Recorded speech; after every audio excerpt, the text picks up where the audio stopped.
Hello, everybody. My name's Nico. You are listening to the Nerdverse Odyssey, episode 7. Yes, 7. I'm your host, accompanied by the fabulous Mr. Rico. That is I. And back from California after his anal bleaching surgery recovery is Hunter. Let's all give him a round of applause. He survived. He survived. Good job. Good. It was real touch. Good job. Hey, question for you though. What do you call an electrical engineer in the forest? What? A Power Ranger. Oh. I want to take off my beanie and throw it at the camera. Right? Boo this man. Boo. But yet you're Bullshit both laughing, so clearly derivative. the joke worked. I'm just a fan of comedy. Some certain comedy. So Exactly. So how are you doing, Captain Pinkhair, now that you're back from the California trip and the plague? Well, I was also in Florida for a bit there as well at the Daytona 24-hour race. It was fun for the most part. I have a mullet now. I also have Prove a it or it never croc and a happened. croc. Which one? The mullet. The tattoo or the mullet? Oh, okay. Okay, both. Just do both. What a day and age do we live in that you guys care that I have a mullet more than a new tattoo? yeah.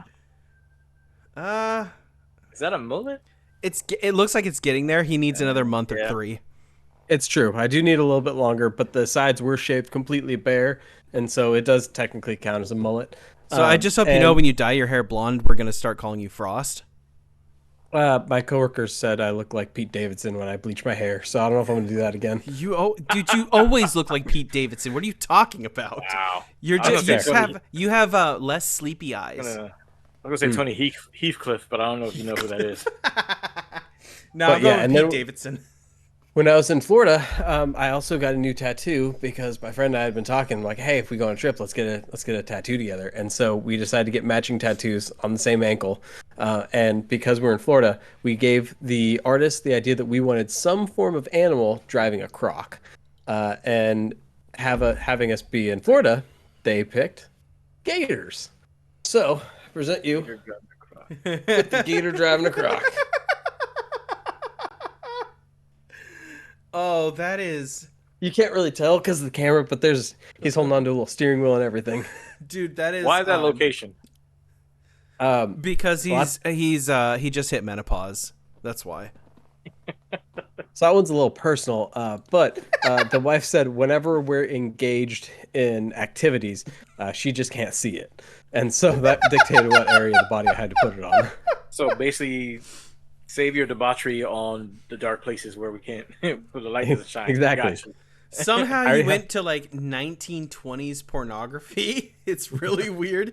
Like your wife's like, no, I don't want to see those ankles ever. Yeah, well, I can hide them. I'm a contortionist.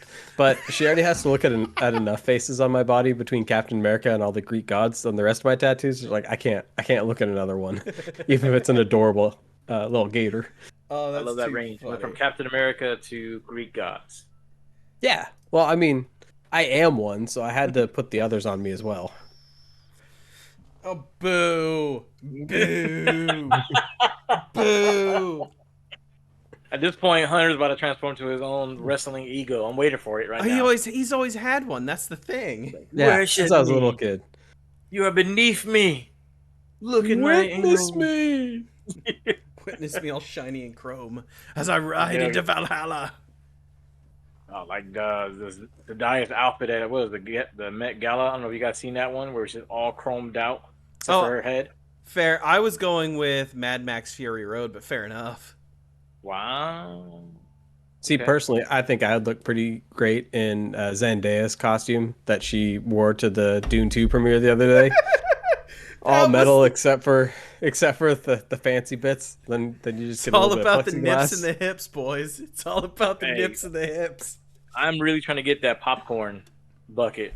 At least 2 of them if I can. For Dune? Yeah.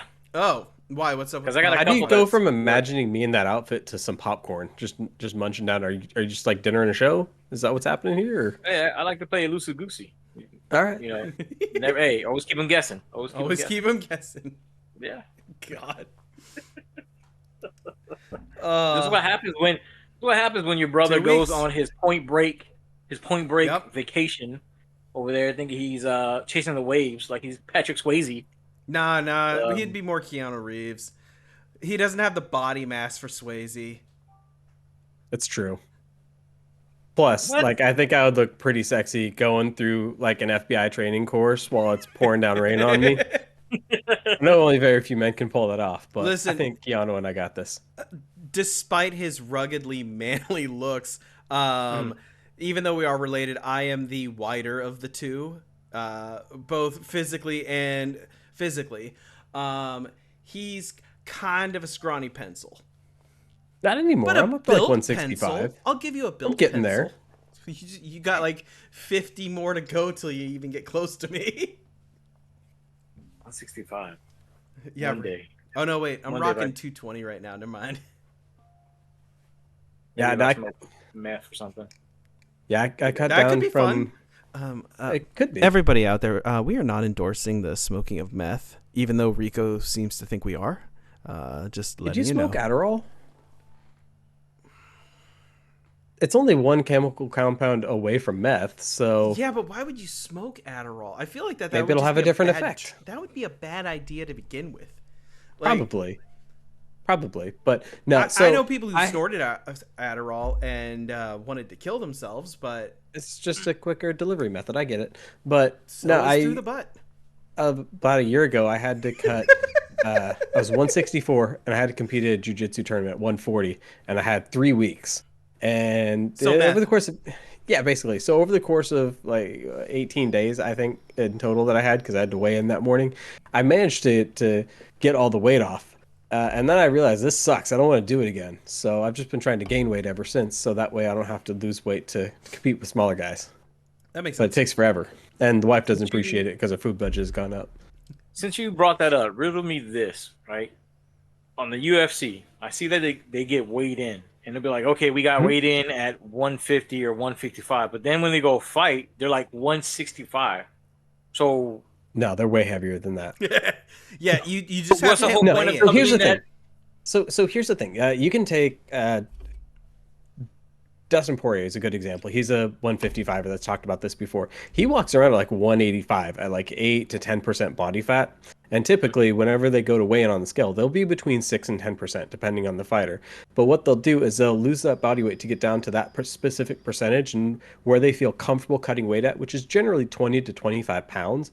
And then about a week out from their weigh-in date, they'll start chugging a whole bunch of water and salt to really water load. And then as they get closer to the fight, they'll reduce the amount of calories they can consume, and they'll continue shedding more and more water weight.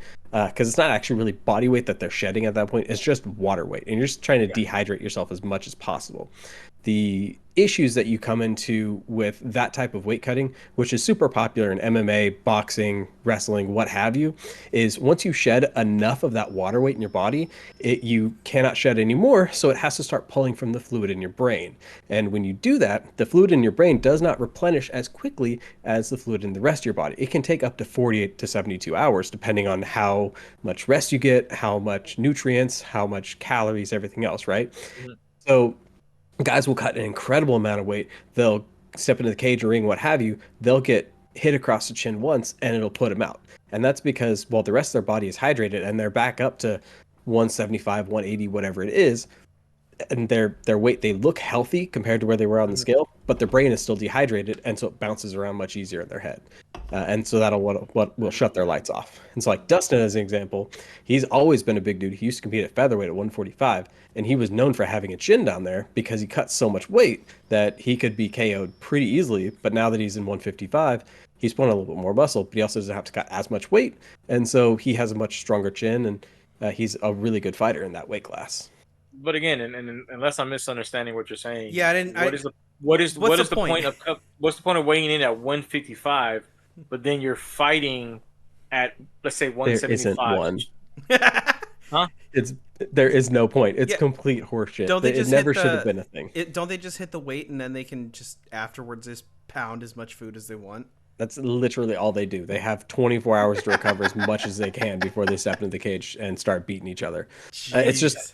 It's an arbitrary thing, and it always it's a has been that handicap way. like in old fighting games on like the Yeah, SNES and PS1. You just gotta handicap yourself a little bit before the fight. yeah. And if you really wanted weight cuts to be a thing, you would have them weigh in as they were stepping into the cage. But Mm-hmm. again, you can't do that because they're so dehydrated that you're gonna have deaths. That's one of the reasons.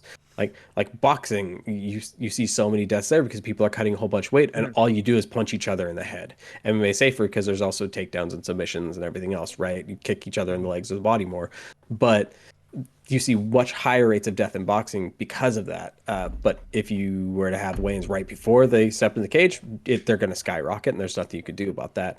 One championship overseas, they have you do periodic weight check-ins throughout the whole camp, somewhere between 6 to 8 weeks, and then you have to be walking around at your true weight when you step into the cage, and you only have like 1 or 2 pound allowance. I think it is, might be up to 3 or 4, but either way, it's still much better than 20. Of course, there's people who figured out how to cheat that system as well. So they just come in completely jacked off their mind compared to their opponent. And he's like, no, this is my natural walking around weight. And if you were to weigh them, they'd for sure have 10, 15 pounds on the guy easy. But it's still much better overall. So you know what I find kind of funny about this is that it's a handicap that evens it out, because the reason you'd want to do the weigh-in so low is because you want to fight a lower weight class so you can get an easier win. However, if you're doing that, you're not that smart because the other person's doing the same fucking thing. So you're really just fighting a dude in your same weight class. Yeah, basically, that's exactly stupid. how it works. It's fucking entirely stupid. how stupid. It is stupid, but because everybody does it, then you also have to do it because otherwise, you're the guy that's actually walking around at 155, stepping into the cage with a guy who has you beat by 25 pounds easy, and then trying to overcome that strength disadvantage when everybody's technique is incredibly high in all the disciplines.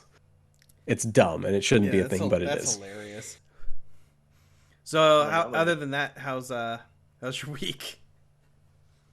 Other than that, it's good. I've had bronchitis also throughout the entirety of my vacation from this podcast, and so this is like day 2 without having to use a nebulizer, and I'm done with like my 4 rounds of steroids and antibiotics and everything else. So it's good. I did not get winded walking up my stairs coming to this podcast, and that's a good thing. That does deserve a clap.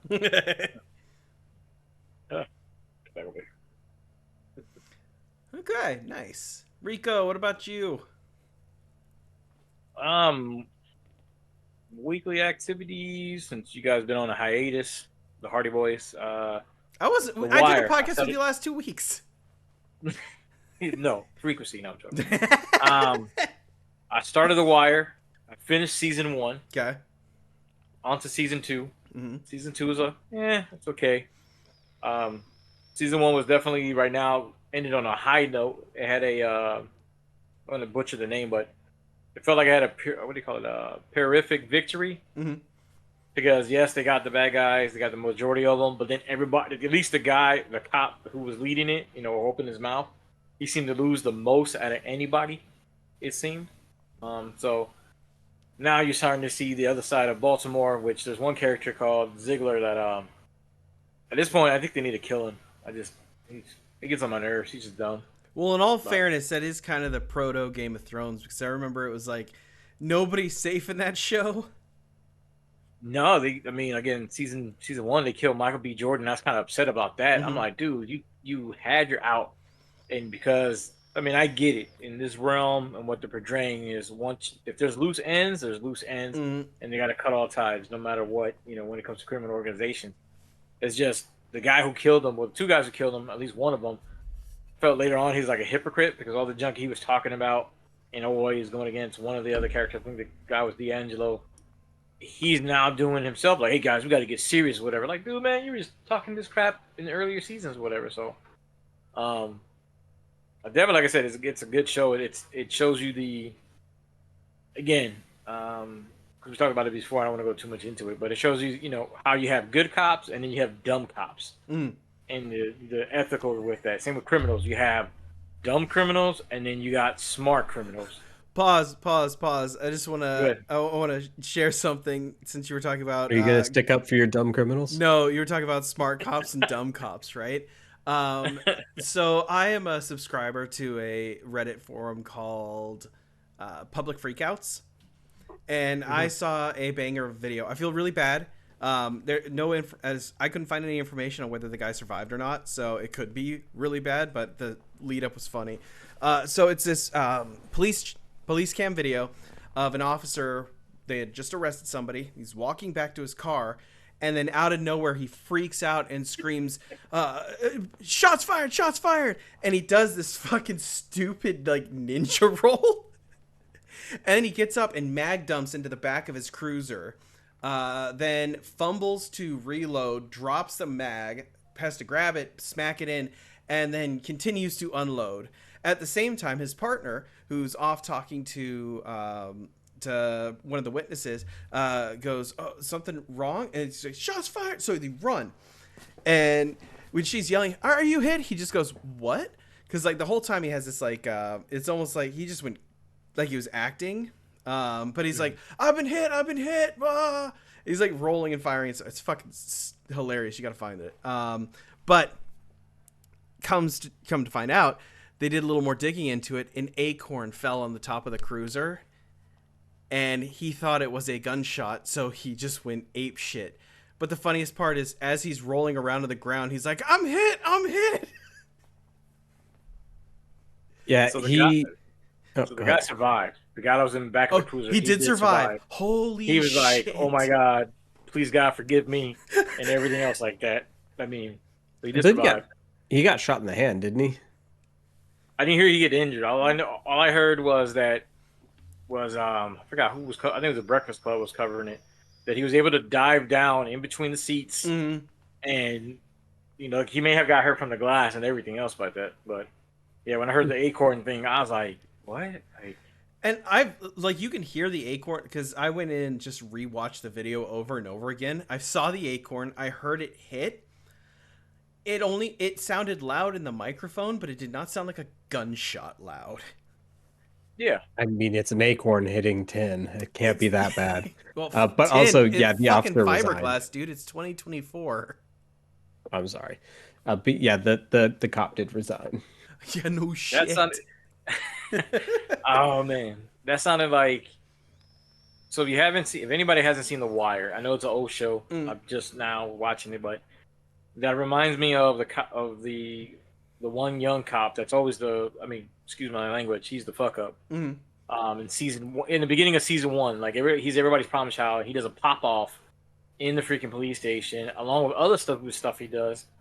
That's what it sounds like. Like he's just like that guy, and unfortunately. The cop also resigned, but at least with the show, that guy who was messing up, he gets taught by the other older cops, and then eventually the one who basically tells his father-in-law, "You're a dummy, and if you want to catch these guys, we got to assemble the team again and do this mess." But yeah, that's one of those.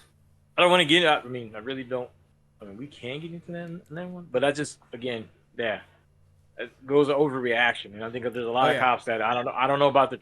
Again, and I say this, no disrespect to anybody who's cops or whatever that's listening. It's just a certain amount of training they do. I do not understand how the reaction is on certain things. I don't. I mean, there is one incident. There was a cop shooting with a kid, and the video showed like 3 seconds. And I'm like, dude, why did you not go behind your vehicle, go behind a tree, talk to the person real quick about it? But yeah, that's crazy. The acorn, and he just like, yep. Like, that's a Brooklyn 999 episode. 100. Yeah, dude. I was thinking Chappelle Show skit. Yeah, I did listen to any of that because I had to watch the video because I hadn't actually seen the whole thing before. That was glorious. He never actually picked up the mag to. He didn't pick it up. Reload it. No, he dumped the rounds in there and then fell to the ground rolling, saying, I'm hit," and just like throws mag aside, gets the other one out, and then proceeds to just crawl over on his hands and needs to get behind the car. That was beautiful. Yeah, I told you it was amazing. He recovered it at the end. He said, "I'm all right. I just feel a little weird." Yeah. I forgot. Yeah. I just feel a little weird. While still on his hands and knees, of course. And you're staring at his gun on the ground in front of him with both his hands like this, looking right at it. It's amazing. Everything about that's when you get the Morgan Freeman zoom in on his face, and that was when he fucked up. Yeah, it's man. Another example is like again, Dungeons and Dragons. We were talking about the movie, Hmm. and you had that one scene where the guy's explaining what you're gonna do to cross the bridge, and the one sorcerer guy just steps on it, and he's while the sorcerer is explaining the young kid of what happened, the guy who's explaining the how to cross the bridge is just looking at him like a parent is gonna like looking at the kid like I'm gonna smack the crap out of you. Just literally told you don't touch anything, and this is what you did. Like I felt that again. What would you do if that was your partner? Yeah, right. No, like how do you explain? Like man, dude, like I can't. I could cover you on some things, but I can't cover you on this one. Like you unloaded like 2 magazines. Like Oh it's an yeah, because ice age when bro. he was when he was lying down on the ground, he's still fucking throwing bullets down at his car. Oh my god, dude. It's I didn't see the video. I read the article and then I read the article and then there was a short video of him shooting that they mhm. showed, whatever, at least the audio, but I didn't know he did all that. Like, Oh dude, yeah, no, it's wild. You got to watch the video. that's comedy gold right there. Oh yeah, Like take oh any yeah, and take any comedy. Hey, and it's he's good gonna now fire. that I know the dude survives, so then I can laugh even harder at it. I Yeah, hope he because I'm enjoys like, his nice settlement. yeah, he whatever charges he was on, 'cause I think that was a domestic he was reporting to. I really feel like whatever charges it got dropped, Mm. and yeah, he's gonna have some type of settlement that's gonna come his way. Oh yeah, Um, easily. And again, as far as the cop, he resigned, so they didn't get fired, and so don't know what's going to happen. And even the way they sound with the investigation, it sounded like the cops were not going to fire him, and if anything, they maybe would retrain him. He's like, "Look, you Oh. overreacted. I mean, yeah, There's overreactive, and then there's I just took the stem pack from StarCraft. Just give me some to shoot, boss. Yeah, but he had a great forward roll in the process, Oh, so it's all right. We'll forgive it. yeah. So, needless to say, The Wire, I'm Hmm. really enjoying it right now. Just as getting controversy, I would say season one at least. I wish Reacher was like that. Like season two of Reacher was like season one of Wire. Um, I know that's Hunter's show. He read the books. He's an avid fan. I'm sorry to break his heart. I No, the just first season of Reacher had a lot of camp to it, so I get that. Yeah, well, the problem, like we had the last time the discussion, the biggest problem with season two was, surprisingly enough, just character building, just so we got to know the team better. Like that yes, was kind of the only thing really missing from it. like at least with season one with The Wire, you saw each of the at least for the cops, even if you want to include the criminals, you got to know them a little bit better. And with the cops, you got to know okay, why were the ones like the guy who was in the pawn shop for 13 years? Why was he there? So you got to see more of the politics behind uh, the police department, whatever. The kid that was the fuck up, you find out why he was moved around, whatever. The two dummy cops, the gun ho cops, those guys. I'm surprised they didn't kill him off. Um, the way they were and stuff. So you start to see each part and how they work together, whatever, like that. With Reacher, I didn't feel that. You got these all these folks from different MOSs coming together. Um, and other than Reacher saying that, yeah, I handpicked them depending on what skill level they had. Like Nico talked about, yeah, the guy they killed in the beginning, where he was a great, he could help with people and settle arguments or whatever, and that's it. I'm like, okay, that's all he was bringing to the table? Like there was no. Again, the kid that was the fuck up in The Wire, you find out that he knows how to do codes, and he loves that stuff. Like he loved more of the office work than walking the beat, whatever. But Hmm. um, besides that, I watched movies. So it was The Crow. I went to go watch that one. The first one with Um, Brandon Lee. yeah, the second one I don't think I'm interested in. I think ain't that the one with Thomas Jane is in it. you talk about Punisher Thomas Jane? Yeah, and he plays one of The the. one and only. Doesn't he play like the transvestite drug addict? Is I he in don't Drag know. in that one? I think I think so. so. I remember it was like kind of out when I first saw it. I was like, whoa. Yeah, I think it was Crow 2. He was in City of Angels, I think it's called. Shit movie. He plays the Crow. But No, he's not the Crow. He absolutely, plays no, who plays the Crow? It's I don't remember who plays the Crow, yeah. but I will say, Crow 2 City of Angels has one of the most baller soundtracks of It any does. film The ever soundtrack released. was great. Okay, yeah, because Crow. I would at least say for the Brandon Lee version, Hmm. I was kind of shocked there wasn't that much action into it. It felt like there was not that much dialogue, especially in the beginning. It had that '90s feel. They filmed at the church that Spawn was filmed at. 'Cause that's the Hmm. first thing I peeped out. I was like, for a minute, I thought like, well, maybe they're in the same universe because it is coming from a comic book series. Wasn't that the same Um, church in Clerks? Or not I Clerks? didn't Sorry, watch. Dogma. Ogba, yeah. Wasn't that the same church in Dogma? I don't know because the only thing I remember from that church, you saw the front. You didn't see the top of the church. Okay. Like with the crow, like you saw it from the top and Yeah. then going down. That's how I was like, hold on, that's the same church that was in Spawn. I was like, oh, hey, cool.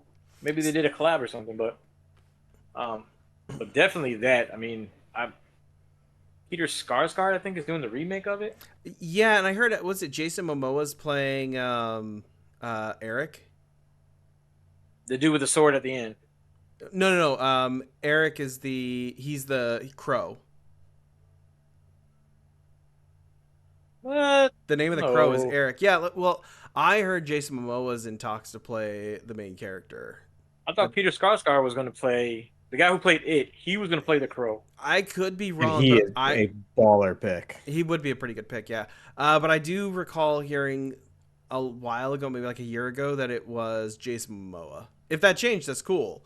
Because Can't see Jason Momoa doing it. apparently, I think it was like he was originally tied to it pre Aquaman, so before or pre Justice League, so before he got like really bulked up. Like, remember him in Atlantis or Oh, Stargate Atlantis? him. That wasn't him bulked up. That was a suit.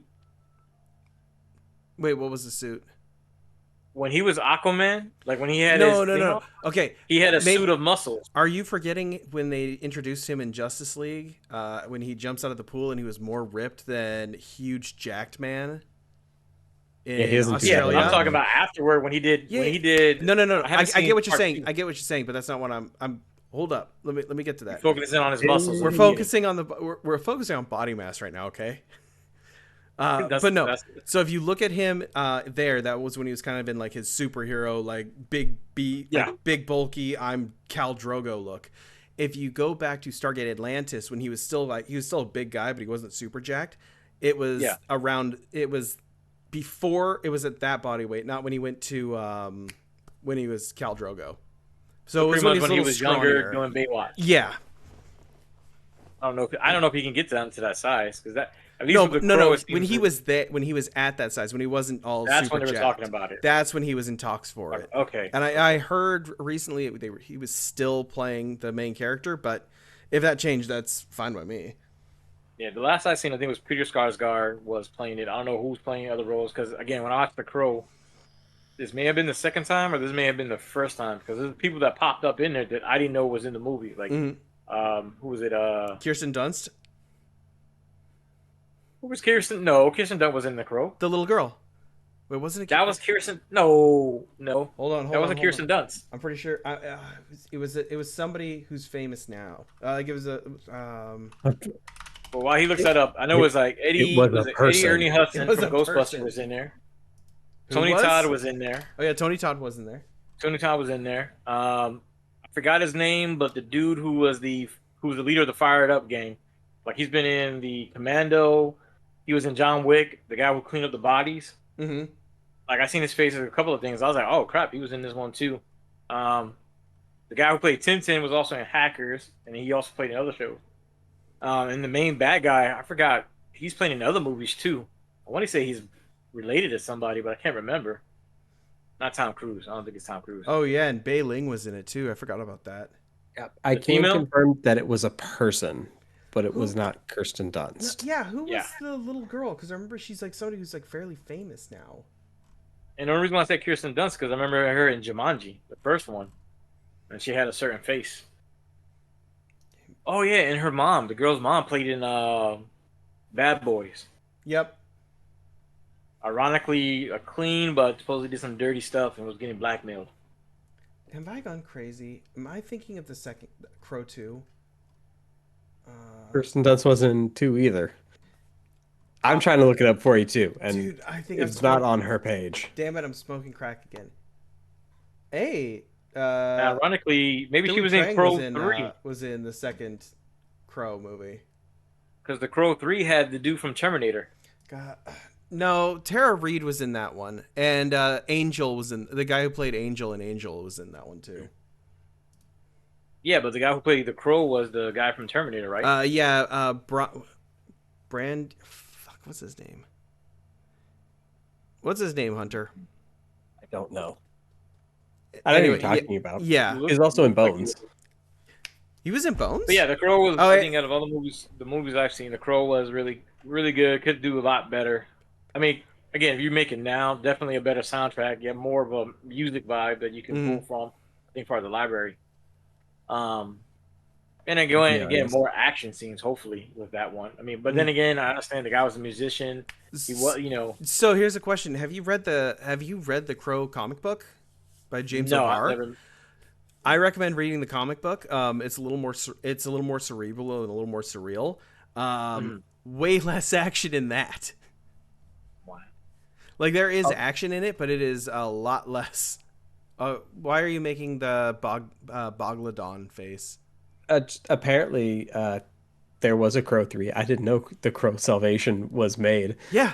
You didn't. Oh. Is this where they got Terminator Salvation from for naming conventions? Because they both look to be about as terrible. Yeah, right. I'm so excited to watch this film. It is going to be absolute trash. And it did star Kirsten Dunst. And it has wait, it had hold on. That one had Kirsten Dunst in it. It was the third one? Yeah, she played Erin Randall.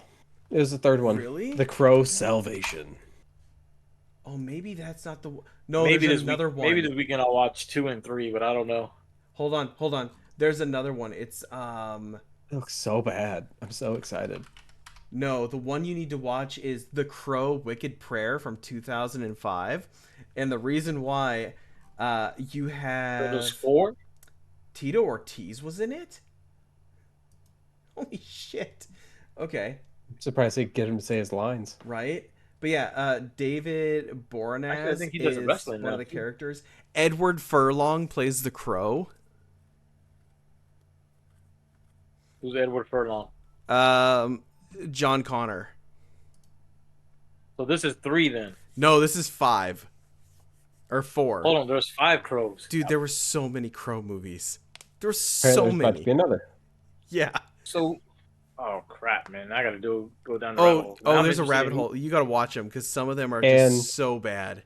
But Wicked much Prayer like is every- the best one to watch. It's so terrible.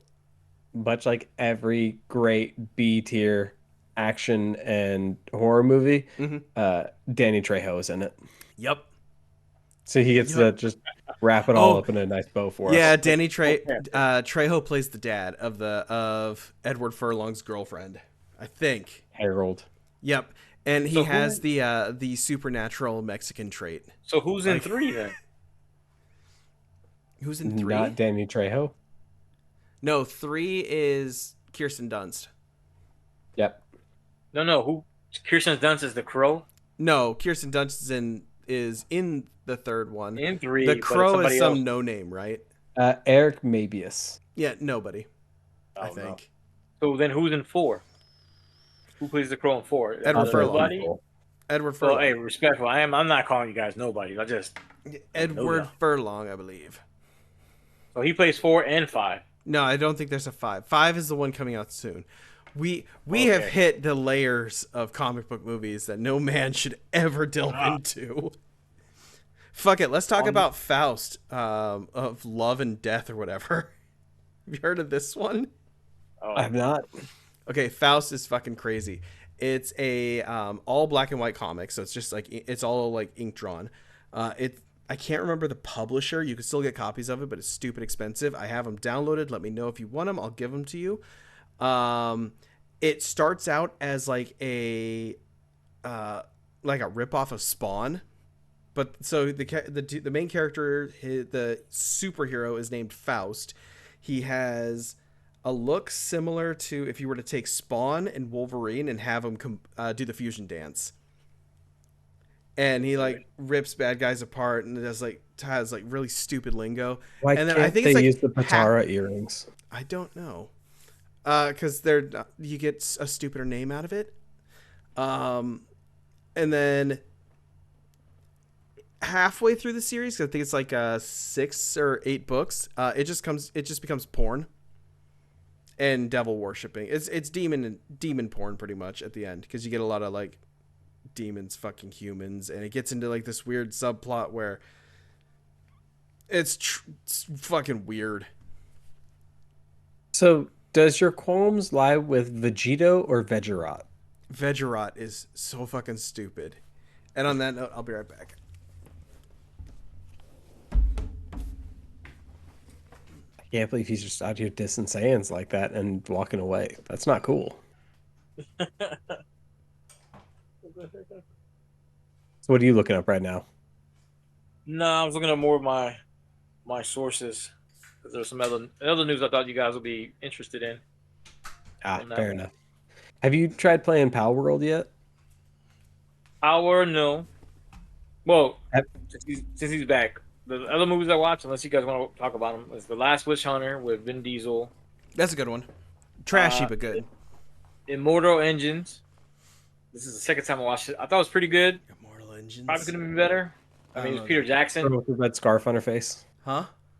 Girl with the red scarf on her face. Yeah, no, lost on me. Most things are.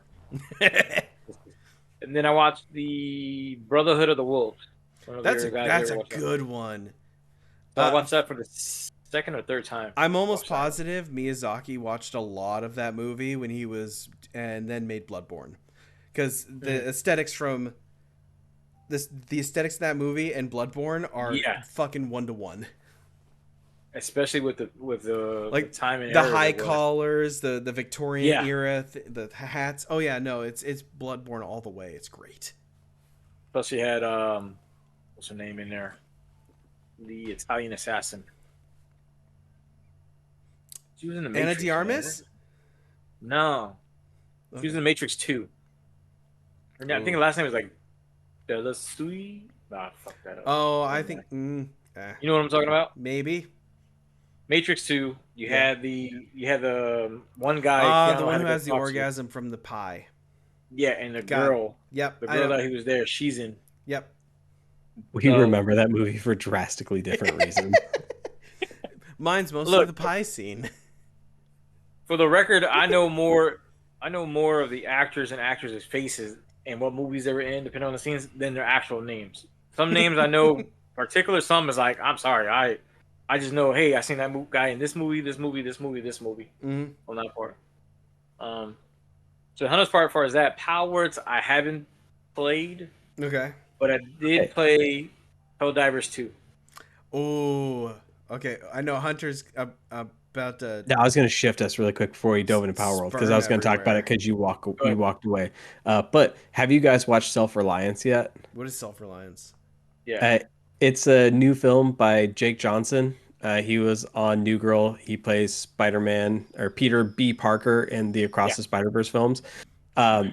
So it's his directorial debut. He wrote, directed, and starred in this film. It's about a guy who doesn't feel like his life is going anywhere. He has a random limo that shows up one day, takes him to a warehouse, and these Danish dudes show up, and they tell him, if you survive for 30 days, you get $1 million to play our game show. And all you have to do to survive is always be with some other person. Like, they have to be in the same room as you. You have to be able to see and touch each other, because if you're with another person, then the assassins can't kill you. But if you're by yourself, then you're free game, and you'll never know when they're coming. They might not even ever find you, because they have to figure out where you're at, because they're stationed all over the world. And if you make it through the 30 days, you win and you get the money.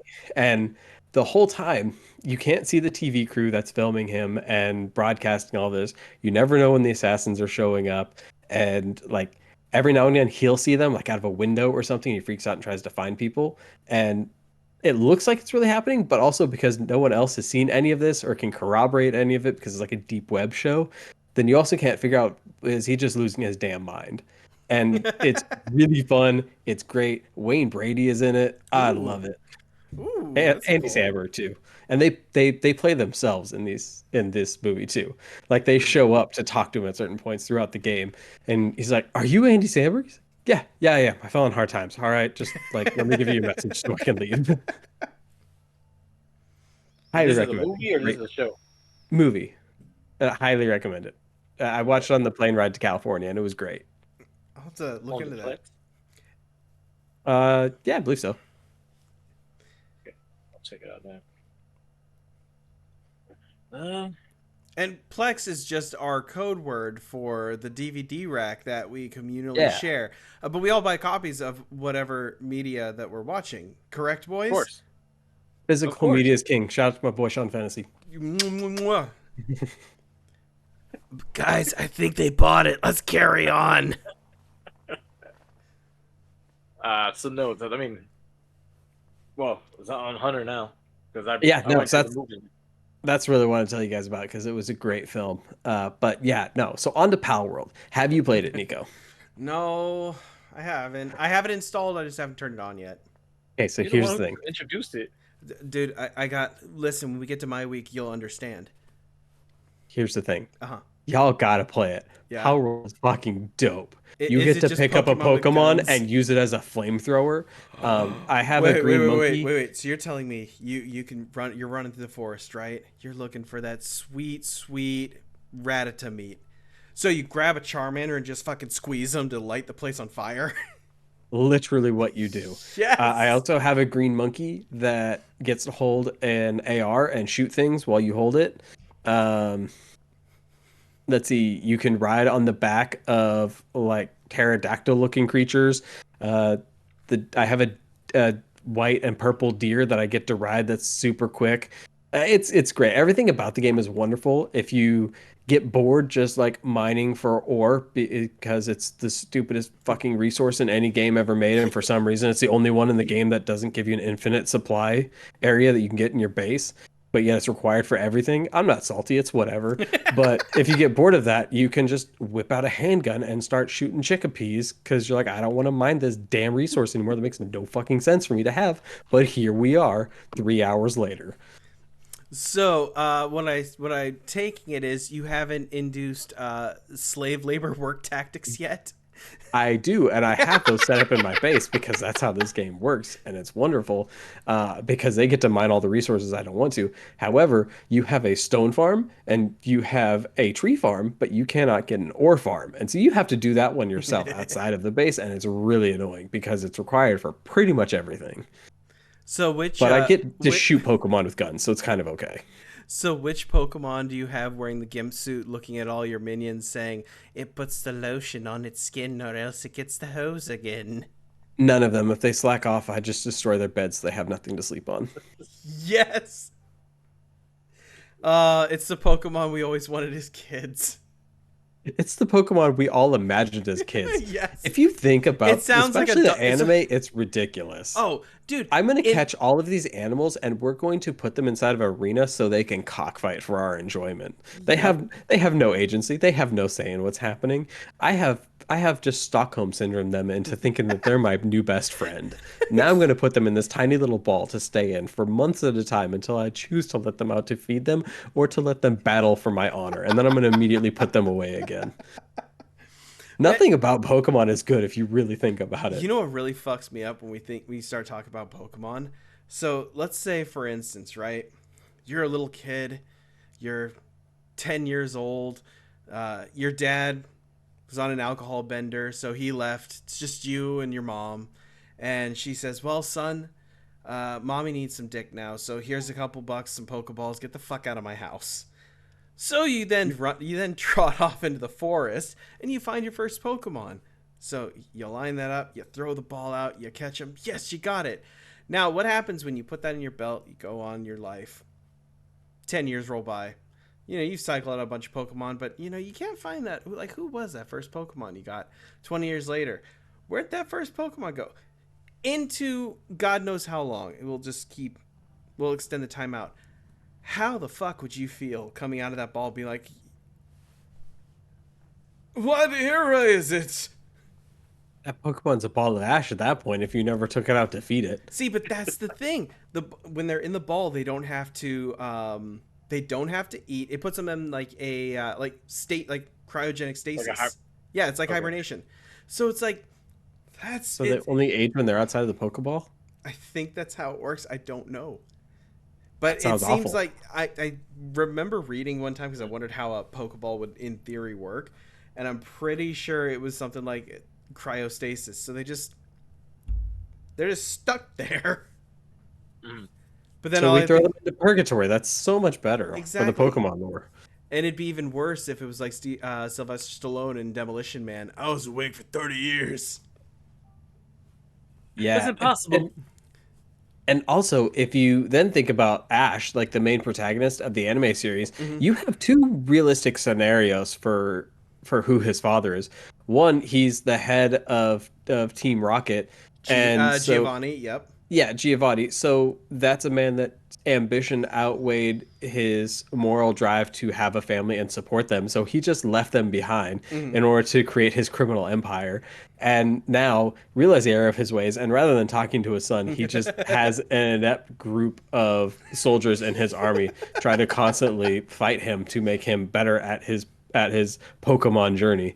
So okay, cool. I guess you're kind of being a dad in like the worst way possible. Or you have the other deadbeat dad who is Professor Oak, who had a kid with your mom, lives in the same town, but is so terrified of any form of commitment that he can't even talk to you, really, you know that you're his kid. Which would actually be kind of weird because supposedly there was a game of Pokemon where you play as a kid, and when he grows up, he's Professor Oak. Like something about Ash or whatever goes back in time. Like I saw Okay. that. I don't know if it was a theory or whatever, but So I'm gonna Ash just impregnated Professor Oak. no. It was something about He's there's his a game own where you don't play grandpa. as Ash, you play as somebody else, and then when the game ends, supposedly that kid becomes Professor Oak in the future. Somehow he got sent to the back or something like that, To and that's how impregnate they. his That's mom. how. It all makes That's how sense. Professor Oaks knows about Ash, but can't say nothing to him. Because he is So Ash. he Marty He had McFlyed to. himself. Yeah, he Marty McFly himself. Hey man, this is Japanese. I can't tell you nothing. I don't know. Time travel's weird. I mean, in all fairness, his mom was pretty hot, so.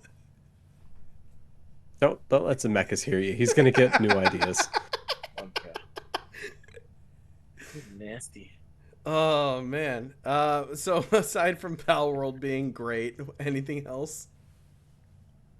Um, Now, that was just what I wanted to talk about in order to fill time while you had to go pee. That's fair. Other than that, Helldivers 2. Yes, Um, Helldivers 2. How is it?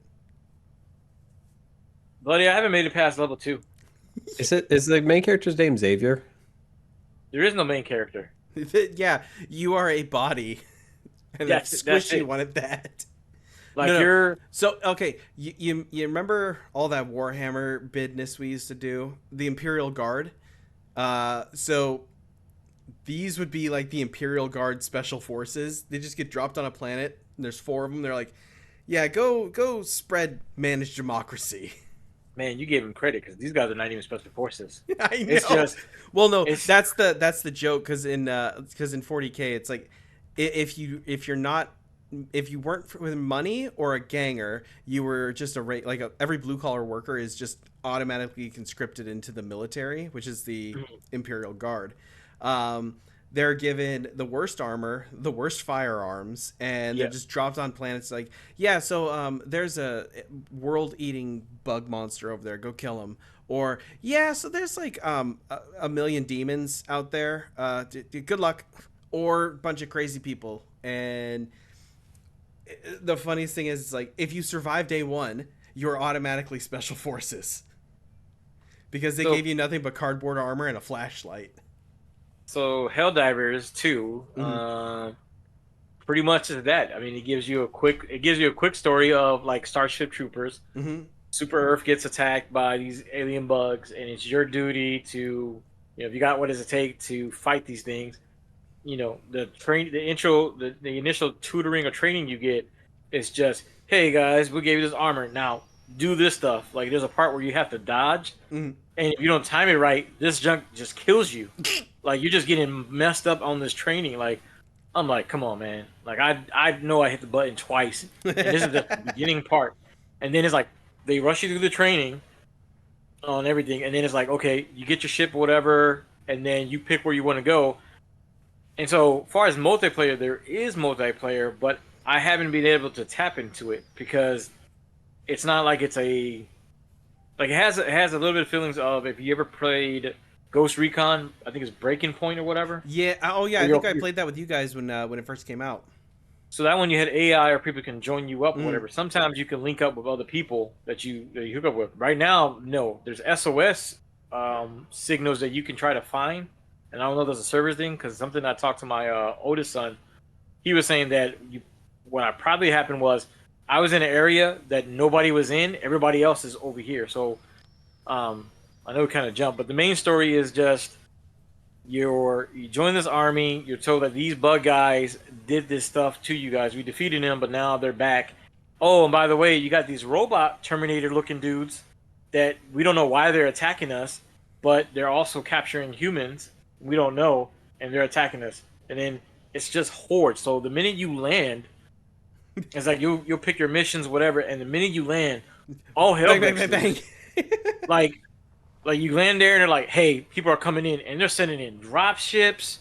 Because I played against the automations, and they're sending drop ships, different ones. You got guys that run up to you with blades, and I'm like, ah.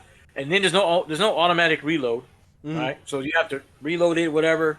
And then it just it's like tougher dudes come out, like these guys. It's like a Doom, like a Doom character with long chainsaw blades coming at you like this, like. And I'm talking about at least 3 to 5, and that's just the automation. And I'm trying to supposedly evacuating people, and I was like, yeah, I am gonna need help. And this is the easiest level. like I'm here like shooting, running out of ammo. Man, reload, and switch to another one, and then and again, these are not complaints. But the one cool thing is that you can call stuff in, so you have to get used to that because when you call stuff in, your character does this, and then they got you putting in codes like you're doing Nintendo cheat codes. So you got to go like, if I want to orbit it, I got to go like right down, get the grenade, throw it to where it's at. Oh, by the way, move out the way because there's you can get killed by anything from a drop ship, your supplies. If you play multiplayer, your own people can kill you. I mean, you just don't. It's like environments or anything. Like you have to watch what you're doing and everything like that. And then again, ammo, you get your resupplies, and you got to hope to find ammo because it's the same thing. But as you progress, then you can buy some armor. You can upgrade your ship. That's the main thing. The customization comes from your ship on how you upgrade it and stuff like that. But yeah, you're just a body. So when you think you're respawning, no, the lore of it is like you're somebody else in the same armor suit that you just died in, coming down to the planet. Looked like a little round. I thought it was like an ODST, but it was like a round just on that one. How this game was made, I'm absolutely just astounded. Why? I looked it up. It has no relation to the Helldiver books, but everything you guys are talking about is so closely like it's not the same story or like quite the same, but it's definitely enough where like I think like your average like did you get hurt in an accident mall lawyer could win the case. I don't think it takes much effort. So the Helldiver books, they focus on the main character, Xavier Rhodes. He is in effectively like a blimp ship in the sky. And there's a number of them above the earth. And in a faraway, distant, apocalyptic future, there was nuclear warfare that had happened. The surface of the earth is no longer habitable, so everybody moves up these blimps. And then they have helldivers, who are specially trained individuals who dive out of these ships, who go down to the surface to pick up parts and supplies that the ship needs in order to bring it back to keep everyone afloat. And their big slogan, "We dive so humanity might survive." Like, that's the type of voice you hear read on the audiobooks. Like it's great. I highly love it. It's a great series. I love it. But when they get down to the surface, everything is mutated, and you have these giant, like spaceship troopers looking alien monsters that try to kill you the whole time. And if you don't die from those things, half the time you die just trying to fall to the earth because you're trying to get through like the lightning clouds. And if you can make it to double-digit jumps, you're basically a legend. And this guy is at like 60 or something by the time the series starts. But like everything you guys have just described, like yeah, this is an easy copyright infringement case. I don't understand how this was ever made. So you know what's even better? That could have been. And this game has been out. This game has been out since 2017. I think is when the first Helldivers came out. Yeah. So the only thing I know about the first Helldivers is that you battle the bugs, whatever these are called. Bugs, And then, robots, and cannibal and mutants, I think. okay, so you battle them, and then the only thing I know about this one, and this is not even in the game, this is somebody else's video, is that the only reason why you're going after the bugs again is because you need them because now humanity's is traveling light speeds away, and supposedly whatever their body's made of, they need that for fuel or something like that. So Interesting. far as the video I got sent you, you see both the automation and the bugs, but with the bugs, yeah, it gets crazy. Like your hub's not on the whole time. I think you can put your hub on, but most of the time it's just, hey, real quick look at it, and that's it. And then it's just like haul ass. Like here's one objective. Here's this thing. Haul ass to get over there real quick because you got nothing but bugs and everything coming at you on that part. But makes me miss the days of games that didn't hold your hand. I mean, that's what I said. I can't complain about it right now, because I'm getting into it. I think maybe within a month you'll hear me may complain about that one. If I can't find nobody to play, then I'm like, then that's when I'm probably gonna hate it. Like, hey, I can't even find just randoms to play. Yeah. But I'm hoping to find people out because I mean, from the videos I've seen, once you get a good squad, once you get a decent squad, then it gets interesting and stuff because the whole point of how the game progresses, at least as far as the play style is, you have your objectives, those gains medals. Medals are used to buy certain things, and then at the same time, if you can get samples, that certain samples that you find, that is what you need to get off the planet. So you got your evacuation kind of thing. So some of the gameplay shows that it's like, again, Starship Troopers, where they're trying to get on the ship, and you have everybody in the moms, from the motor bugs to the big Titan bugs, all converging, and in one video, it was like down to one guy. Like, he has to pick up the samples and get on the ship, because if not, you're gonna lose that stuff, and it's not like you gain it back on that end. So it's just a mad dash to try to get everything, because you just see all these bugs just coming and trying to attack them. I mean, like I said, that's what I kind of like about it. It's chaos, So yeah, that's my older gamer average opinion on it right now. What I'm hearing is it's just too complicated for your boomer hands. I was about to say something like that. You shut your anus hole right now. Anus hole. Wow. No. You got to be careful with your anus hole. You don't want to rupture it again. Yeah, no, that'd be bad. I hope you and your computer get a virus. How about no, I'm joking. Fuck you and your bone spurs.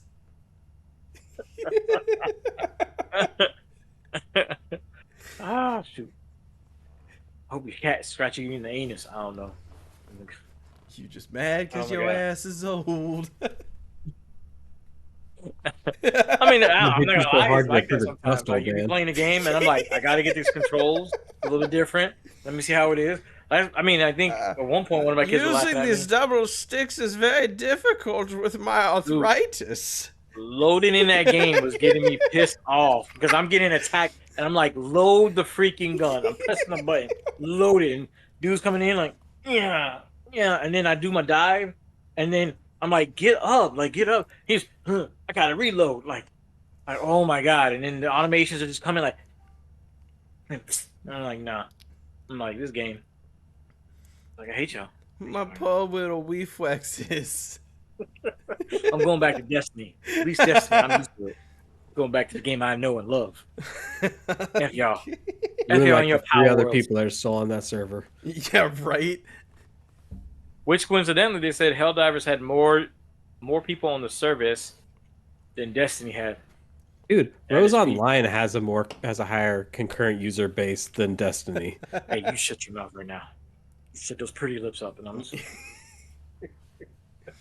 I mean, it is what it is. I mean, we can go down the rabbit hole of Destiny on how Bungie fumbled the bag on certain things, and you can blame Sony, whatever. But at least with Helldivers, this is Sony's first, I think, live service that they're using. And at least the one complaint I've seen about some folks is that what they see with Helldivers 2, at least, they've been asking for Halo with ODST and other games for the longest. I mean, to me, it's like another version of Power Worlds. Y'all got the game you guys been asking for that Nintendo wasn't doing with Pokemon.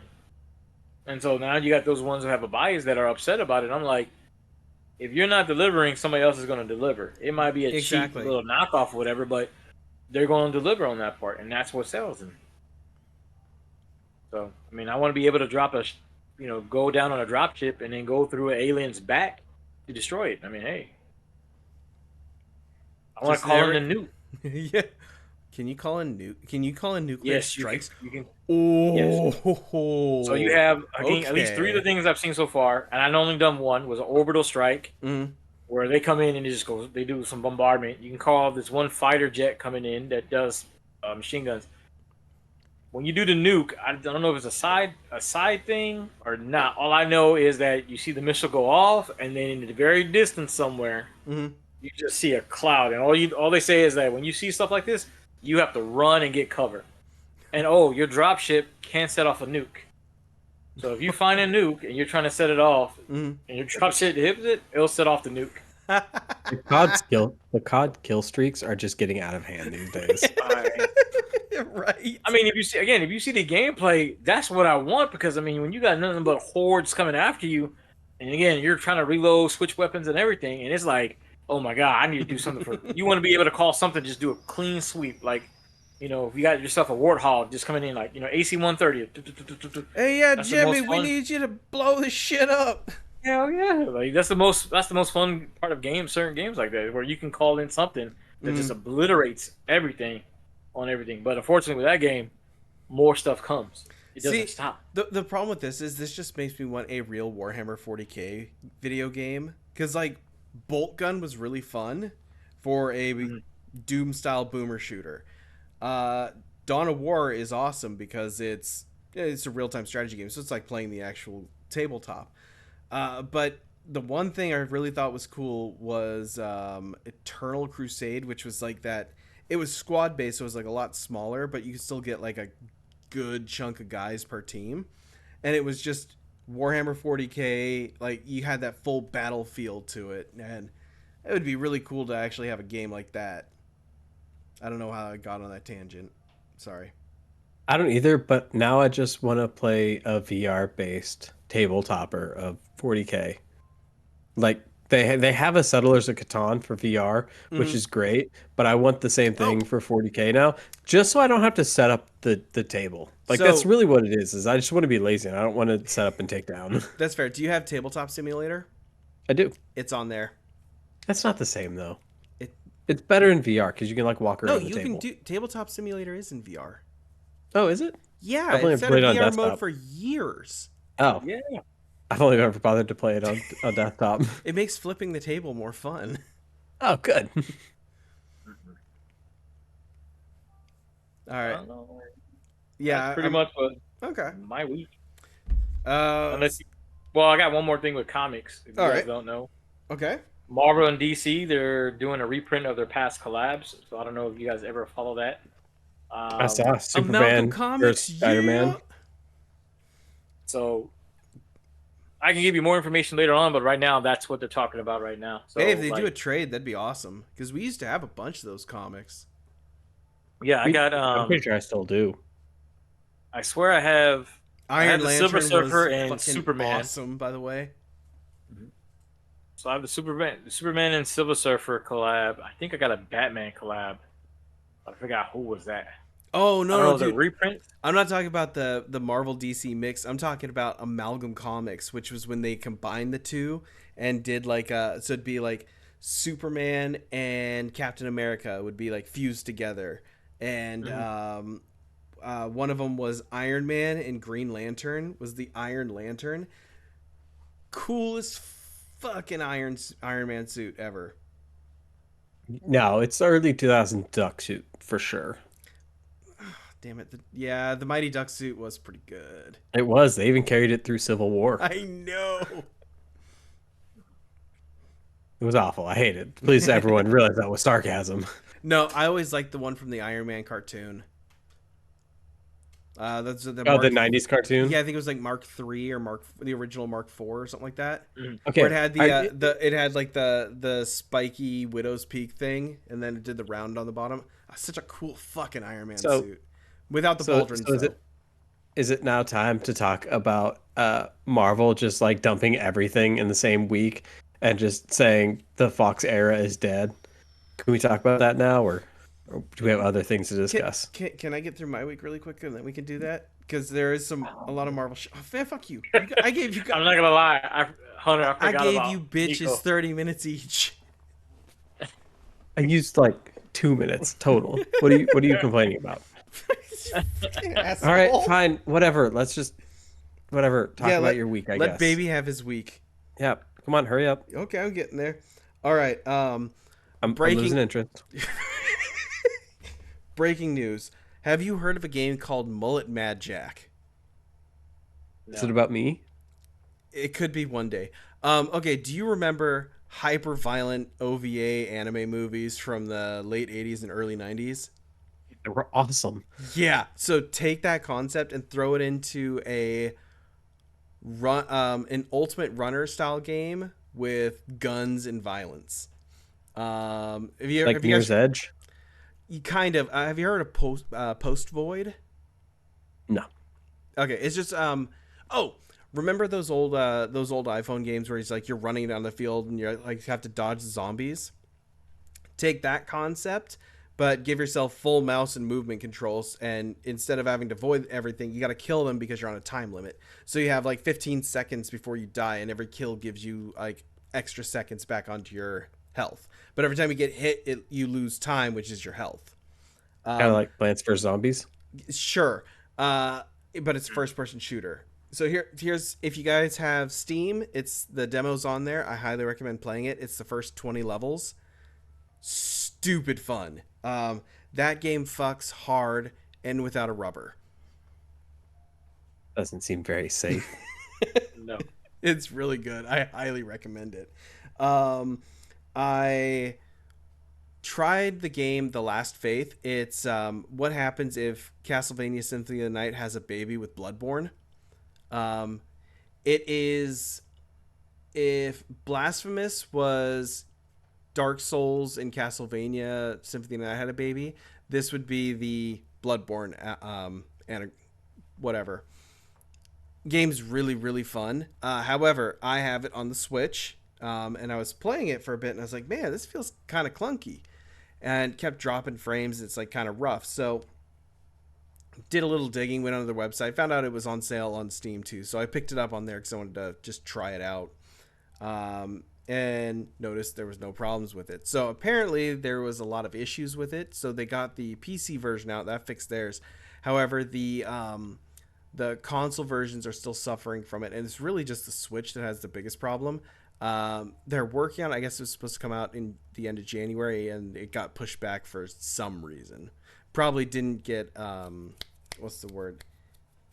It probably didn't get approved, or something, or got rejected, so they had to pull it back. But it's really fun. Kind of one of those games where it's like I can see it getting really difficult really quickly. But I like it. It's pretty fun. So you're saying that a game was not ported correctly to a console that effectively has 10-year-old equipment inside of it, and it just for some reason isn't performing at the same rate as a modern day computer? Yeah, pretty Weird. much. Okay, dude, this is a 2D hack and slash game. That was an excellent breakdown, Hunter. I appreciate it. But no, It's if you've one of seen my many Blasphemous, gripes it with looks exactly like Nintendo. Blasphemous. Yeah, that's fair. I like the console. Like I like it for the fact that I could just like take it to the shitter and play Dark Souls. I love the fact that it's effectively my phone with a bigger screen and physical buttons. Yep, that's pretty much. Actually, I think my phone is more powerful, for being honest. All right. Another game I played is Neon Abyss. It's on sale in the eShop right now, and I think it's always on sale on Steam because nobody ever buys it on there. Anyway, really fun. It's Enter the Gungeon, but as a side scroller. So, have either of you played Enter the Gungeon? No. Okay, so it's a roguelike, so like each room is randomized and you have to like kill all the enemies in the room to progress, and you get like gold, which you can use to get upgrades, and then you get permanent upgrades. Like every time you die you can gain extra things to make each run easier. But it kind of got panned because a lot of people don't like the movement in it because it's a little floaty. But I played around with it and I really like it. I think I did like 4 runs today. It's pretty good, and you can pick it up right now for like $10 for the base game and all the DLC.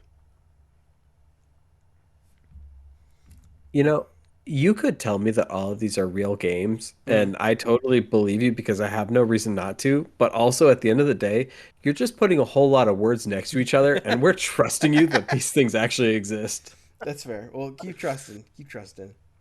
Um, I It'll come in handy later on down the years, and you're like, oh, I remember. You did mention that. yeah, yeah, right. It solves the Um, puzzle in the movie or something. so I got a little trashed a few days ago. Somehow managed to renew a subscription for Peacock and have been watching way too much WWF over the past couple days. Um, I am going through all the WrestleManias right now. I am currently on WrestleMania 6. Um, oh boy, WrestleMania 1 and 2 were fucking clunkers. Like, I am surprised they got to do a 3. And then even 3 was pretty bad too. Um, But yeah, so I've been watching a lot of wrestling. A lot of wrestling. Was that was Vince McMahon? I mean, do you know if Vince McMahon was running the show or was it his dad still? 'Cause I Uh, can't remember when he got it from his dad, the re- business. I think Took over in WrestleMania. the late 70s. Yeah, it was like the late 70s.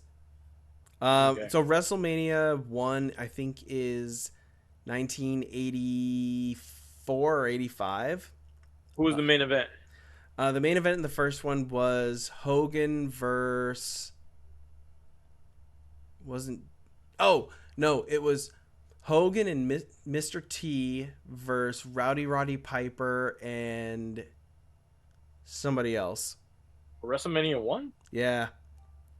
WrestleMania 2, it was Hulk and DiBiase? No. It wasn't No. DiBiase. You're only 6 events in. I don't know how you've already forgotten these things. Dude, it's a lot of wrestling. It's a lot And of wrestling. also, Vince bought the company from his dad in '82. Okay, so Okay. WrestleMania was after he bought the company.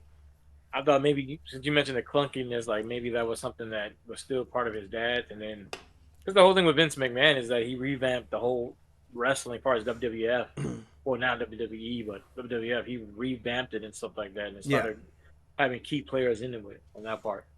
Well, the biggest problem When with did one Andre the Giant come into play? Which uh one was that one? he was WrestleMania 2 he was in. Oh, I think he had a match in WrestleMania 1. Well, because with that one, the whole thing was when Hulk Hogan went against Andre the Giant, it was and he beat him. WrestleMania 4, I think it was. Okay, that was the whole Andre the Giant basically giving him the reins of WWF at that time WWF Mm. to be the face of wrestling for that many years. Oh yeah. Well, I mean, even maybe not so much today, but even going back like maybe 5 years, you could and you just say Hulk Hogan and everybody knew who the fuck he was. Yeah, but the only problem is with that is whose version of Hulk Hogan do they think about? Oh man, see, and that's the best part about Because Hogan. there's at Because least there's at least three. You have Hulk Hogan for as the Hulkamaniacs, yeah, Hulk Hogan for as NWO, and then you got racist Hulk Hogan. Hollywood Hulk Hogan. That's the racist one. Yeah, That's his that was what. stint at the competitor company, right? At That was WCW. at WCW. He Yeah, was Hollywood Hulk WCW. Yep. Hogan. Which WCW That did was their when he own had the stuff. blonde. It In. was the blonde mustache or the blonde Yeah, chops, and then the middle was black. because it Yeah, was and him, the Kevin the Nash, the Kevin cul-de-sac Nash, on and Scott top. The Hall. cul-de-sac on top. Oh man, fucking! That's what I want to watch next. I want to start watching WCW I don't know why. It's so bad. because What? my body Well, the begin needs that was trash. I need it bad, and I can't get Maury anymore. WCW WCW was good had the until it right got idea. Well, That no, the they reason, had all the money in the world from Time Warner trying to yeah, back them and trying to get it to get off the ground. And it was kind of working, but it was also a complete and utter money pit. And they had all the talent, even though they way overpaid for Nash and Hogan. yeah. But like it could have been really good, but they could not figure out their storylines to save their lives. well, no, it wasn't that. It was that they were clinging to. So at the time that WCW came out was when I think there was the Attitude Era turn, right? Yeah, It was, you had, that was the during more Raw. phase, that was yeah. the family friendly version. Because like, listen, all the big stars you remember from the past, they're here. Like we got them, and it's the good old, it's the golden era of wrestling, and that's why people initially went. The problem they were having was they started out too high and they couldn't keep the momentum because as WWF noticed that, oh, we need to kind of like get rid of the Attitude Era, they were kind of picking up. It's like, oh, we need to do the Attitude stuff, but then that was out of play. So it's like they were always following they were always like kind of too hesitant to follow the trend, and that's kind of what killed them. That and Yes, their storylines I were agree. apt. I agree to a certain point. No, I disagree with you. Forget y'all. Oh, Well, forget okay. Nico. Wow, No. you're not my hero anymore. Can be No, it's just Hero, baby. I can You- take away the pain. Oh oh my god. yeah. If y'all ever need a gallbladder, I guess what? I'll give you like My- 1/3. Hunter doesn't have Man. one. So man, that's real sad, man. He had to have his gallbladder taken out because No, it I almost still have my exploded. gallbladder. Oh. No, it's my appendix. I Oh, wouldn't have known man, that. fuck the I wouldn't have known that appendix. if you didn't snitch. You just put Yeah. his business out on the streets. Right? Oh, I'm Because gonna he doesn't throw have a all- gallbladder. There you throw that How you hip feel? info out there for everybody. No, Jerk. I'm just letting you know that's do you his feel weak now? spot. Yeah, He's organless there. I see how I mean, it is. is it a sweet spot like in the movie Serenity, where like if you hit it, he's like, or he's like you hit it, or he's like you know. I mean, there's definitely parts of my body where you hit them.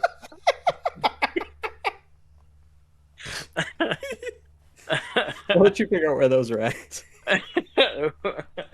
Ooh, It's your eyes, tingle right? web. It's a tingle web. No, I mean, as far as wrestling, I think at least from what I've seen, the key issue with WCW is you had Eric Bischoff.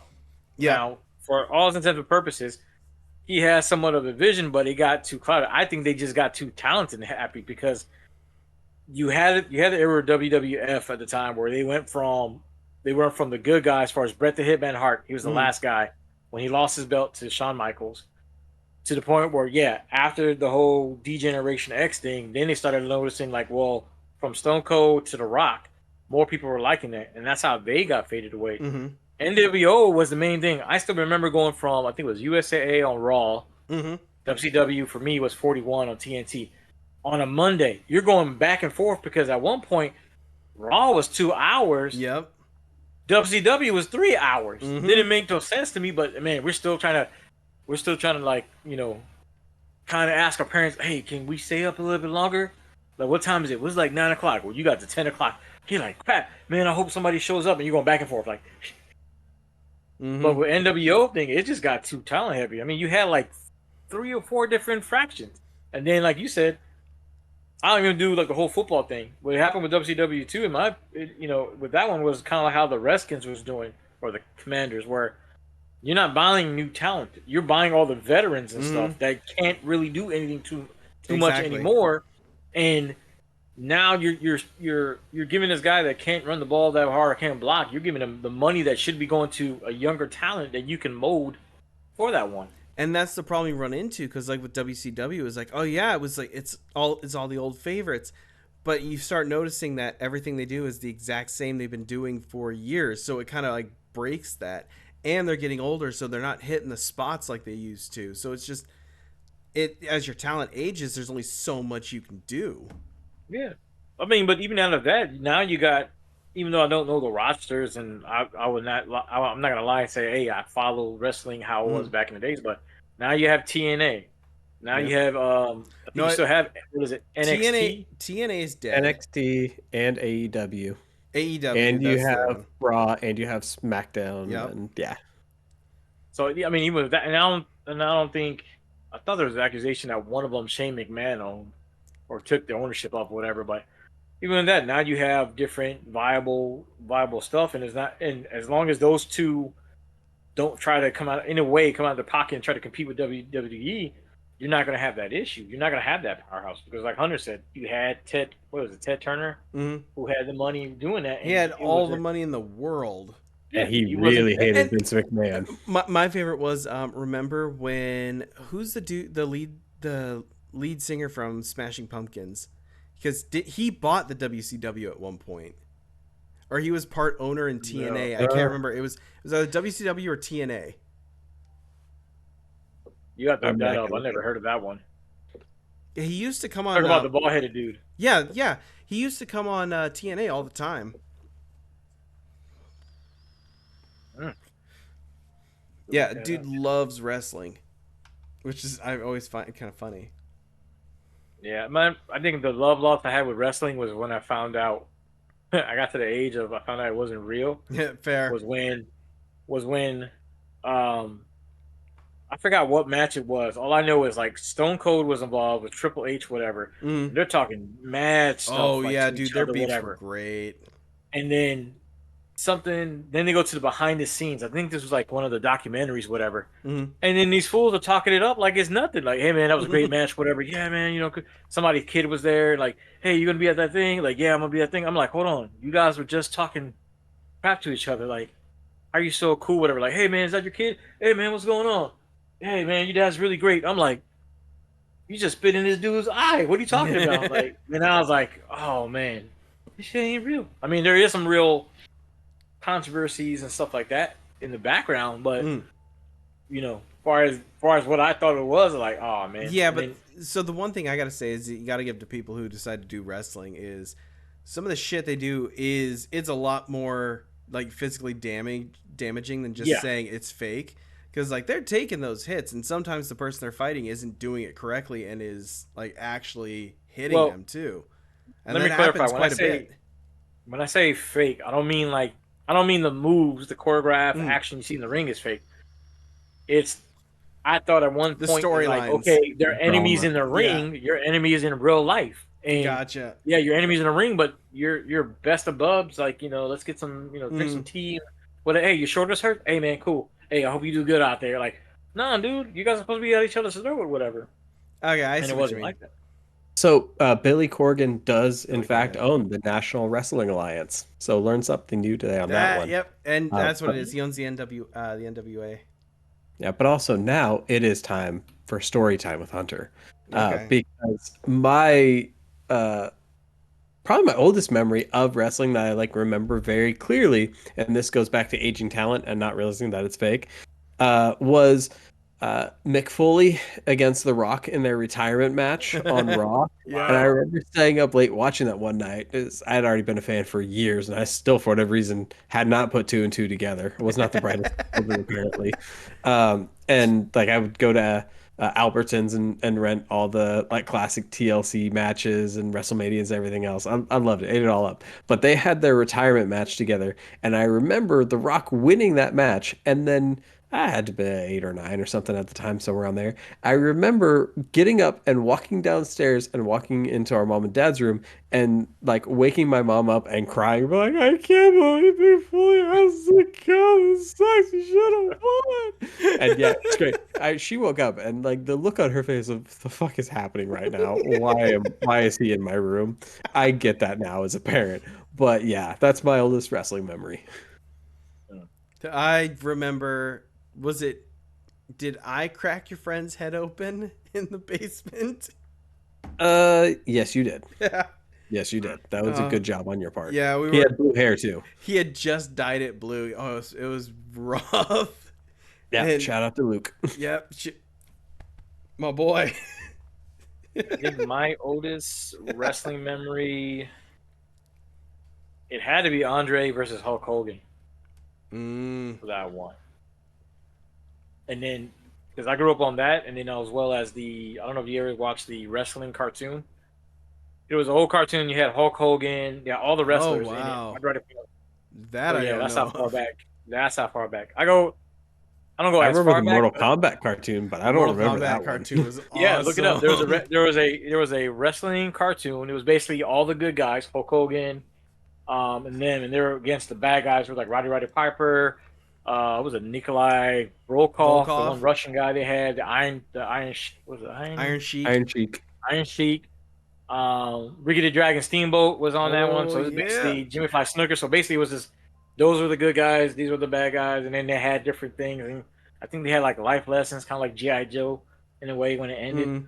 So it was kind of quirky, but I mean, as a kid, you loved it because again, in our household, at least, I mean, it's a stereotype joke. In Hispanics, you grew up on wrestling. Hell, Yeah. I had 3 brothers. We wrestled the crap out of everybody, and then till somebody started crying and got hurt, and then my dad would come in and like, okay, we're gonna wrestle now. I'm gonna show you some military training. Child abuse is great. No, it's not called child abuse. It's called tough love and endurance right there. You're gonna learn. You're gonna feel the pain. You're gonna learn to ignore the pain. Hey, Like Hunter, is that Stockholm syndrome? Are we seeing Stockholm syndrome? Stockholm? You wanna try again? I just look for the record. I just knew. Try. You said it twice. I just knew I was a certain level where I would not, let's say, try my dad. If that makes any sense. Like when I felt like I was man enough, I knew, okay, that guy is not a guy to mess with. He has God and military training in the jungles of his experience growing up in Puerto Rico to mess with, and I can't mess with him. He's damn near. He's like Rambo with Wolverine. Oh God! That's when you wait till he's not paying attention. You just grab a couple 2x4 blocks and go bang bang bang bang bang, and then you charge him. That's the thing. He always pays attention. Like the funniest thing was, and people might think it's shocking. He's so attentive he can hear an ant fart. Yeah. My dad, like I said, he was on it. Like if you go to parties, whatever, you would have to give him a hug or whatever when you came back, because he wanted to see if you were alcohol or cigarettes. And he's like, as soon as you walk in, he's like, I'm ready analyzing you. I'm like, what are you talking about? I'm looking at your eyes, I'm looking at your body, everything. I'm smelling you when you come in. So if you think you're gonna be froggy, if you think you're gonna be froggy, like one of his favorite lines was like, whatever you did, I did it 10 times as worse. Like, no, you did that. Like, hey, I did a lot of stuff before I knew the Lord. Like, oh, okay, cool. And if God's with him, who could be against him? I'm just saying, you can't do that. You know what I'm saying? No weapon can prosper. Yeah. I mean, and I'm not exactly advocating for this, but you could roof him. Like, I feel like at that point you'd be able to beat him up. I believe in you. Oh, no. All I knew my dad was a bad dude was when we were play fighting. It was me and my 3 brothers. My older brother is like at least 2 or 3 inches higher. Taller, and at that time he's more stocky than me. And we try to jump our dad, and our dad took it easy on us. It was just like, again, my brother was like 16, I think I was 14, and then my 2 other brothers were like maybe 12 and 11. And my older brother tried to do something, he flipped my brother. I tried to swing on him. He took my hand and guided me to a footstool, and I hit the footstool between my ribs. Oof. And then, yeah, exactly. That's how it hurt. It was like, oh, God, it got me good. And then my 2 little brothers tried to do something. He flipped them, and then my older brother tried to, I think, grab them, and then my dad did something. Next you know, my brother's on the ground with his arm. And he's like, you give up? He's like, yeah. And I was like, oh, you're a punk, Junie. Kicked him, and then I ran away. True little brother move. Yeah. That's how it is, man. Tough love in the house. Needless to say, we grew up on wrestling. That's the oldest memories I have on that. Okay. I just think that now some of the wrestling got kind of too out of hand, and it's like I want to see action more than talking. Yeah, that's fair. If that's what you want, you need to look up what's Insane Clown Posse's the Juggalo Wrestling Federation.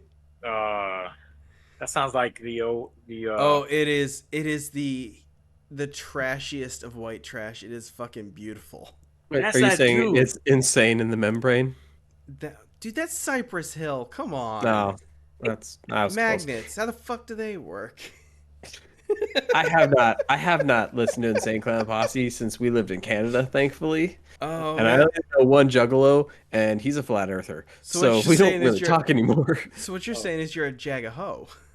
Yeah. The only thing I think of when you mention the Insane Clown Posse, there was a guy doing videos where it was like a white guy, no body, and he's all like, this is for the gigolos and the gigolites, whatever. And then he'll do a flip on some tacks or some concertina water, and then he'll make some weird sound like, oh my God, and I'm like, why would you do this? And then a couple of weeks later, he's doing another video.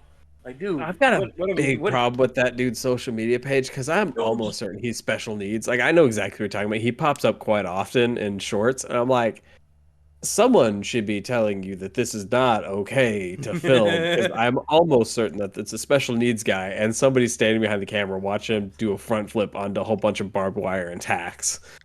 Like I thought But I thought he had a lisp, but that could also not a lisp, but it's like some type of speech impediment or something. I'm not the making way fun of his the guy. body's shaped, everything, it's really Oh, weird. Like if you like really look at him next time it comes up, like you'll start to think like this is not okay for me to watch this. no, I start feeling bad. Like, why is nobody stopping this? Like, this is not. I'm not entertained no more. This is too much. But okay, so you're now up to WrestleMania 6. Did you do what I said and look up Seth Rollins and Logan Paul's match from last year? It was WrestleMania. Yeah. It's annoying, isn't it? I'm really It's mad at really it. good. Oh I hate it. Oh shit. It man, was so good. It was a really good match. I really hate Logan Paul, but like You, he's dude, got great gotta respect acrobatics. him. He's got Gotta good ring respect it. timing. I Mm-hmm. hate it. I hate how And much I enjoyed it. and his trash talking is actually not bad in a wrestling sense because what he says makes sense in that Oh, I context. fast forward through all of the drama. I just only watched the matches. That's fair. But He's pretty yeah, decent on the mic. I assumed he probably was. He grew up in YouTube. Mm. But yeah, I hate having to admit what that is he's actually good at what what is? he does.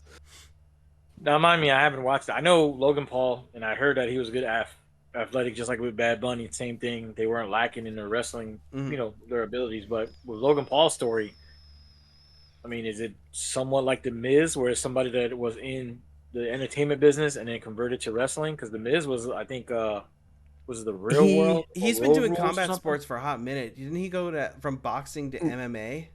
No, he's never done MMA. So he is a basically child YouTuber that grew up in the like make money, get bitches. I'm a big time influencer, so I can do anything I want. Era of YouTube, like that's when he really blew up in popularity and how he's kept his popularity. Like he That was a just great keeps song. throwing money at all of his videos and everything else until he built such a big social media cult following that now he can do whatever he wants. And so he pulled back from YouTube, started doing boxing, and he became a professional boxer, beating up like old fat retired Yep. MMA guys or boxers that are absolutely atrocious and can barely call themselves pro. Like they are the jobbers of all jobbers, just the worst cans. And now he fights halfway respectable boxers, kind of every now and again. It's mostly just retired MMA guys who want a multi-million dollar payday because Hmm. I can't blame them.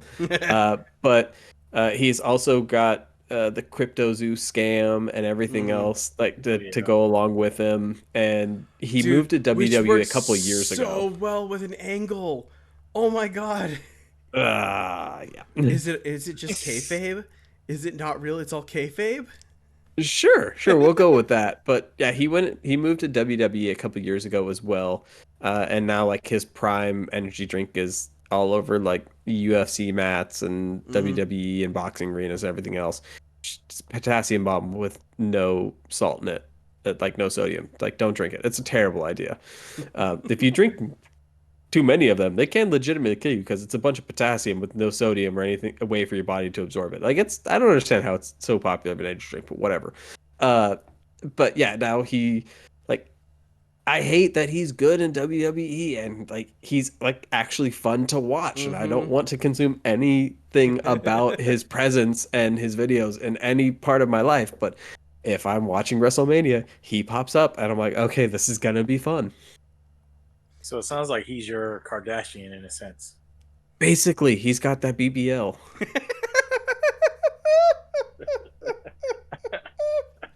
Oh, damn. Oh man. Oh, man. It's a weird Anyway, so trajectory. wrestling. I just wanted to watch you guys try to segue out of that. I've been quiet the whole time, just enjoying this. Uh, You okay. heard it Other here, than folks. that, I've been playing some old PS1 fighting games, and I forgot how fun it was when it was like, "Hey, let's play Tekken 3." All right, you hit me 3 times. Good game, dude. The amount of damage you take in those old games is fucking crazy. Like, there's a move that martial law has in Tekken 3 where if you can get it, it's just a 1 inch punch. It will take 75% of your opponent's life, just Yeah. gone. It's stupid. I love it. So I've been playing a shit ton of Bloody Roar 2. Yeah, I Have really you enjoyed played? playing Tiger Bro and Tekken. Oh, dude, Tiger is awesome. Have you Yeah. played Tekken 8? Not yet. I'm working my way up to getting my ass beaten that too. I think the demo is still up because I played it a little bit If there's a demo, I might look into it. on I've been PS. like, If it's not on PC, look at PS5. oh, They have it's on demo. PC for sure. And unfortunately, I don't have a stick for the PS5, so that's a lie. I do have a stick. No, I don't. I don't have a stick for the PS5. So it'd be PC only for Just me. use your controller. No, I have so much money invested in arcade sticks. I have to use them. But if you don't have one, then you don't have money invested in it, so you would use a controller. Yeah, but I don't want to get it on the PS5 when I could just Listen to get the it on voice the of reason. PC. There is no reason when talking to me. You shut your mouth, person. I will not accept this. Also, I just had to move the cat. I was trying to but word that into you shut your mouth when you're talking to me. I can't remember what movie that was from, but it was the funniest shit I can remember right now. Off the But top of my head was the other guys with The Rock and Samuel Jackson. that might They have did been a it. version of I that, did right? just watch that a couple days ago. Other than my gorgeous leg, I started building a Kinex roller coaster that I got in California, and I'm super excited for it. Like, that's the entirety of the base, and it's supposed to be like this tall when I'm done building it. But I got it at the Target in Modesto, and it was 70% off, and so I got it for $10. And Wow. I had to take it entirely out of the box and just like fit it around everything else to fit it in the suitcase to bring it back. But I was so stoked. I hadn't seen Connect since we were kids. I was like, for $10, I absolutely cannot say no to this. That's fair. No judgment here. That was my week. Cool. So now let's talk about Marvel because nobody cares about your Yes. week. So X-Men 97. Have you guys watched the trailer for it yet? I did. Problems. I will It, slap you it virtually and physically. it looks interesting. I'm curious to see if this is an offshoot of Age of Apocalypse because Bishop shouldn't be there. Well, we don't know what the time gap is between the end not in the of beginning. and He when shouldn't this be one is there. No, yeah, he shouldn't be there. And also, I love the dude who played the original voice of Wolverine. He needs to pack his claws up. He sounded rough, rough. Because that if there's one thing that's burnt into my mind, it's Wolverine's voice from the old X-Men cartoon. Even I to the hear point, you, bub. oh yeah, it's like drill call. The amount of like Marvel vs. Capcom 2 I've played. So yeah, it's like his voice it lives rent free in my head, and it's not there anymore. They should have got the dude who did Piccolo in the Ocean dub of Dragon Ball Z. He was Rat Trap in Beast Wars. He played Wolverine in Wolverine Next Mutation or whatever or Evolution, and he was a Didn't really he good pass away? Wolverine. No, he's still alive. I thought one of the guys from Dragon Ball Z the dubs that they passed away. That would have been. I don't think that was the Ocean dub. I think that was Funimation. I don't know. You might know. No idea. I don't keep up with voice actors. I just listen to them. But either way, I'm still very excited for that I'm series. interested to see It's how it so goes. Cool. I also, if anybody's listening, would love to get a season 3 of X-Men Evolution because that show was great, and I can't believe they ended on that cliffhanger. It still bugs me to this day. It'll never happen. I understand, but headcanon, it's coming back one day. Fair. But yeah, no, it looks cool. It's just I don't know. I haven't watched the X-Men series in ages. I might have to now. Look, Clone High, we got 2 seasons of that Okay, when that's we true. lived in Canada, and they just released season 3 on, I believe it was Max, Yeah, but not Gandhi isn't 6 in months it. ago. Yeah, but it still goes to show if that can come back and X-Men 97, maybe Evolution will be shortly behind it. That's fair. Fingers crossed, all right? That's And also, true. have you guys seen the trailer for Deadpool and Wolverine? Yes. Yes. So I'm no What'd you guys stranger to pegging, but Disney is. Great line. Excellent way to So set it up. Good. And the The fact that it opens with the hair and the TVA was just great because Dude, all of that did means you that catch who was in the room? Like yeah, like everyone was there. yeah, they kept the retconning at the end of Deadpool 2 where he saved her and everything else. Like I was so stoked. Yep. And that also explains how they would then be able to bring Deadpool into the MCU through the TVA because Because he's he just was a doing dumb variant. time shit. And also explains some of the timeline issues with the Fox X-Men universe because we already technically had a Deadpool and X-Men Origins Wolverine who had Oh his my head god, I chopped didn't off. think about that. Yeah, so that was one variant that died. This is another variant that Yep. got not only got to live, but he had Cable's time travel bracelet, which makes sense why the TVA were after him, and that also then brings him into the same universe with Wolverine, that's wearing the full blown yellow and blue Yep. suit, who might not be just the stock standard X-Men Wolverine from Fox Studios, because maybe he was also assigned out to go kill a whole bunch of variants, and they're just that's their way of axing all of the Fox cinematic universe. I can't believe they're doing Deadpool versus Marvel. Yeah, The balls Deadpool of kills the Ryan Marvel Reynolds. universe. Yes, the balls on Ryan Reynolds. It's fucking great. The other thing that I'm thinking too is if I totally see them doing a joke shot where one of the Wolverines that gets killed is Daniel Radcliffe. Dude, I really He's want him to rumored be to be in it. Wolverine I though. want him to be Wolverine too. That's why I think it'd be funny if he threw him in to do it because that's what everybody fucking wants. Yeah, it's a great casting, and he's even short. It's perfect. He's He hasn't grown built. since the second Harry Potter movie. Dude, did you see him? Speaking of body mass, did you see him in Guns Akimbo? Like, Mhm. dude's fucking ripped too. Like, he is Wolverine. If Yeah, I that didn't know he is, was rumored to be in it though. That's awesome. yeah, I didn't either. That's cool. Uh, And there's also there's a trailer where you just see somebody. Are you not recording any of this? hold on. I think I stopped the recording and then restarted it. Oh shit. Yeah, we're good. Keep going. Oh, come So on. proud of you. How much Well, of it did you miss? like 2 seconds. Oh, I okay. caught it pretty quick. It just means I got to do some editing. If you'd have been like, I haven't been recording this whole time, I swear to God. I would have just stopped and would have gone to play Pal World. Fuck. Yeah, so like 30 seconds into the trailer, you just see like this black silhouette from behind, and somebody, of course, just went and stopped on that frame, and you can see what looks to be like a very clear silhouette of the back of Patrick Stewart's head. So we do get to see Xavier. Maybe it's the Xavier from the world where we got to see John Krasinski as Mr. Fantastic as well in Doctor Strange. Hold on Multiverse though, but Madness. Deadpool's universe is the McAvoy universe. It's already proved with Beast. Yeah, and but he's Jubilee. jumping timelines and he's in the TVA. Yeah, but no, I'm saying it could be McAvoy. Could be, maybe. It could be McAvoy because But he the was ears, bald in the the last ears one. looked like Patrick Stewart. Have you ever Sir Patrick Stewart, I'm sorry. Have you ever looked longingly into McAvoy's ears? They could be the same, dude.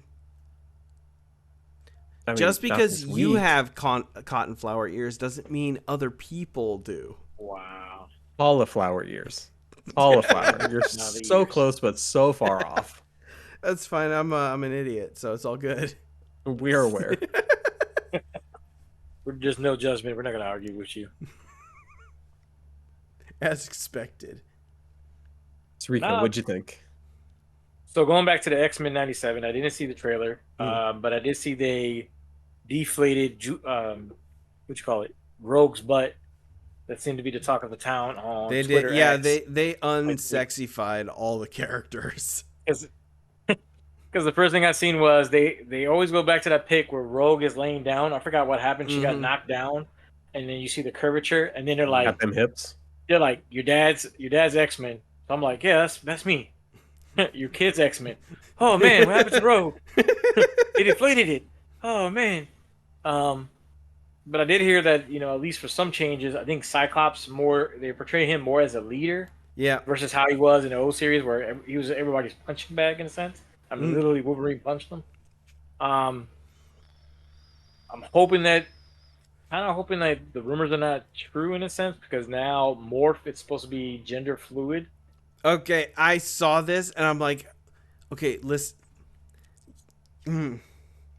He can he can Oh boy, change. let's hear this. He can change any which way. Of course, he'd be gender fluid. He doesn't have a fucking gender.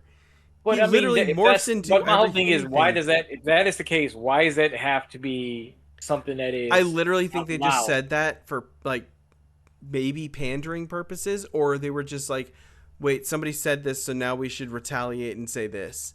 Like it's because it was out of nowhere. I think it was one of those things because it's like, of course, Morph would be the literal embodiment of gender fluidity because he fucking change at any moment's whim.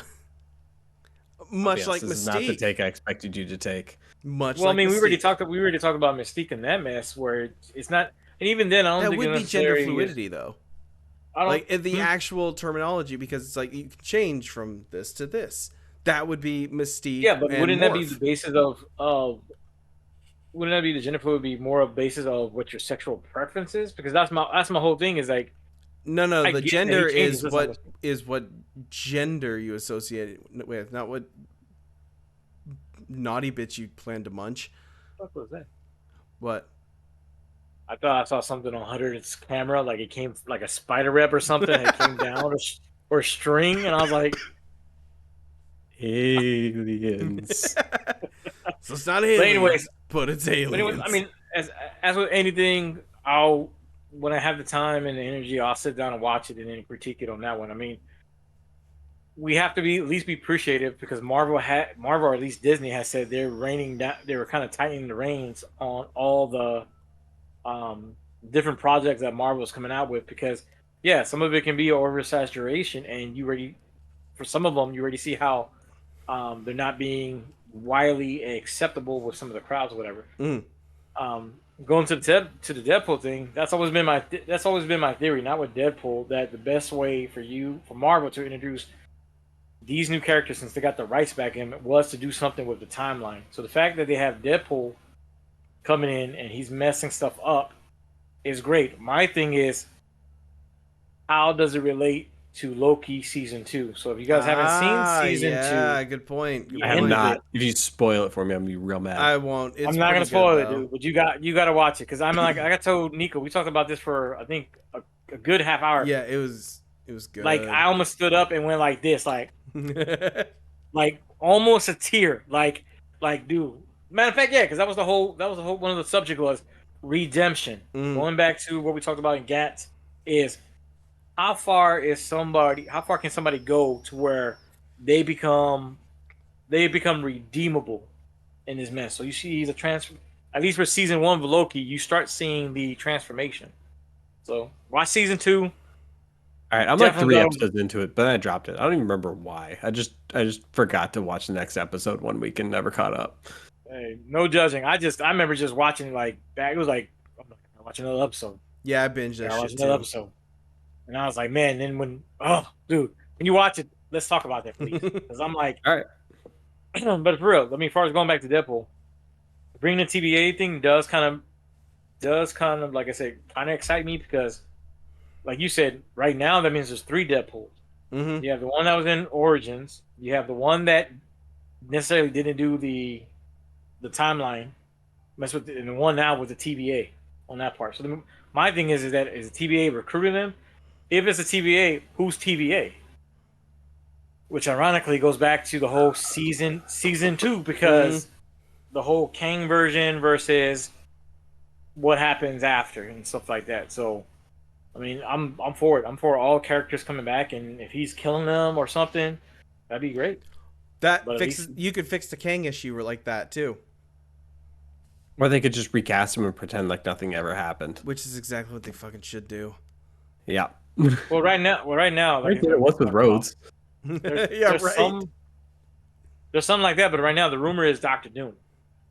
No, I hate it. I don't want it. Don't do it. I will be so mad. I mean, I want Doctor Doom, but you can't do Doctor Doom now. It's with the setup already. They got to do something with Kang. And I get what you were saying with how like season 2 kind of like I will send you guys. I will send you the video where I think the guy's called Screenwriter, where he does his hypothesis on how Doctor Doom, if they bring in Doctor Doom, how they could possibly tie him in with everything. Going from, I wouldn't say as far as the Avengers, but how his journey starts from Avengers 2 Age of Ultron till now. Like, it almost, weirdly, because I'm not saying it's the same, but for some reason, the Batman example got to me, where it's like, before Bruce Wayne became Batman, he had his own journey he had to go through. He had to find all his teachers to get trained up and everything. So the way he makes Doctor Doom is like that. There's a little bit parts of the journey that he can take that if Marvel took that idea and they can make it the way they want to, you can tie in Doctor Doom to where it's like everything that's happened so far from Kang, Thanos, whatever, that he's been a part of that. Okay, but here's the thing. Or you can keep doing Kang with a different actor, and then you can give Doom like the Fantastic Four trilogy he deserves, and then give him his 2 Avengers films. Because he should not be an immediate villain and just dumped off to the side. If rumors are to be believed, he's supposed to be showing up at the end of Fantastic Four, which Fantastic Four already has his casting. And I have a bit of the casting's a little weird for me. I mean, what do you have against Pedro Pascal's smooth, buttery voice? He's not the other dude. I wanted the guy. I wanted the dude from The Office, John Krasinski. John Krasinski. He already got to play the role though. I know, but I wanted him. He had that look. I think that was more fan service than anything else. Yeah. Nah, that night I don't think Sue Storm is like the best pick. I think they could have got somebody better. Because it's not Jessica Alba.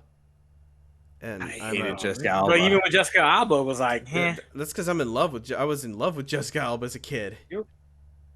F4 but your preference on women is weird.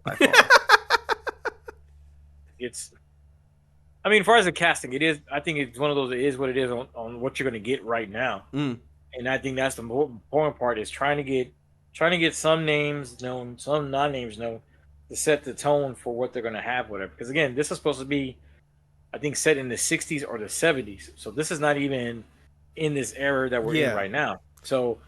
Wait, I gotta pull. I don't know. I have a feeling that this is gonna happen, and they might give him the Lost in Space treatment, because that's what I felt with Fantastic Four was. Since they brought him there, I'm like, why don't you do a Lost in Space, but in this time you're lost in the multiverse or whatever, where they went out, something happened with them in Doom, and they've been trying to transverse their way back to our universe. So even if you took the multiverse out, what I really want to see happen is that we get introduced to the Fantastic Four in this movie. I don't really care who the villain is in this film because it's an origin film anyway. It was Joseph Quinn as Johnny Storm was just kind of a weird choice, I thought. That's the dude from Stranger Things, right? Yeah, it just seems like an odd choice to me.